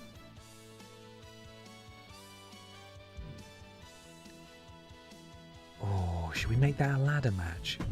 Do you guys want to spend all stream doing it? Because I kind of do. Let's make it a ladders match. 5-way? No. What? Huh? Hang on. Tag team. Okay, tag team. Can I do a tag team ladder match? What am I doing wrong here? Am I just No, maybe I'm just not looking in the right place. 2-on-2. There we are. Oh, God. I'm blind. The wheel. Oh, God, the wheel. Sorry, everyone. I see the wheel. I see it. I got it. It's gone. Right. Hey, where have you been all stream? Oh, I see. Did you get advance notice that you weren't going to be on BENXT in the mod basement? Is that it? So you didn't think you'd show up today? She's staying out of arm's reach. I can't quite grab her. Gotcha. I got you. Hey. Why aren't you defending your title tonight? No? Alright, go on. Off you go. Okay. So that's an underground match. That's a ladder match. These two need to have a silly match as well. Customized match. Ooh, let's make it a tables match for the title. 2-on-2. There we are. No, that's not for the title at all. What am I talking about? Oh, no, not 2-on-2. Sorry. This isn't a 2-on-2 match. Whoops. 1-on-1. That's what we want. Save it. Save it. Whoa. Speaking of EE Tim, I really need the bathroom, but that's fine. We're nearly done customizing our match. That is also for the title. Maybe we'll just make that a proper tag match. We'll see how that goes. And in the main event, EE Tim versus Dick. Let's make that just a Extreme Rules match. Yes, Extreme Rules match. There we go. Perfect. Randy honking in the corner for that one. I feel like EE Tim should probably be in the corner of his boys in all of these matches. So I'm gonna do that real quick. Add manager. A lot of PEEVOLUTION on the card here, as you would expect. There we go. Please don't crash. And instead of Randy honking, I think that needs to be Tim in there. Triple Flush as the biased ref. I wonder how that works if you let the AI control the ref and they obviously have a bias. I'd be very interested to know that. I want to... Can I edit that, please? There we are. EE Tim, confirm. And no, not Dave Bolte. You're not challenging for the titles. It's Rim Flair. You're not even on this show, my man. Rim Flair. There we go. Confirm. Oh, I didn't make it a title match. Oh, for God's sake. Is it still a title match or is it forgotten? It's not a title match anymore. Christ. Customized match. The bloody admin involved in this. It's unbelievable. Need an advanced fucking degree to understand it half the time. Select championship. It immediately defaulted to the ECW World Tag Team Championship because, of course, that's what I wanted. There we go. So let's refresh. No holds barred. Pamela Anderson defends against Grimace. 8 Superstar Battle Royal. Champion. Aldi Red Thunder champion. Trailing Badger defends against EE Tim, Sloan Spencer, Ashto, Steven Seagull, Beggy Mops, Dr. Anal Hill, and Mr. Black. In an underground match, Piss Stratus takes on Jill Sandwich. Rim Flair and Triple Flush with EE Tim in their corner challenge Los Poki Hermanos for the BENXT Tag Team titles in a ladder match. Simon Miller and Danny DeVito go one-on-one in a tables match. Peter Austin and Ben Potter, Team Redundant, challenge PEEVOLUTION, that being Dave Bautista and Randy Honking, with EE Tim in their corner for the Pip Down Tag Team titles. And in the main event, it's Dick Mychenko, the BENXT Men's Champion, taking on EE Tim with Randy Honking in his corner for the title. That looks good. That's a good-looking card. And that, everybody, I'm really sorry to say, is where we are leaving it for now. Thank you so much for being here. I hope you have enjoyed this edition of BENXT and Pip Down. Thank you so much for being here. I hope you've enjoyed it.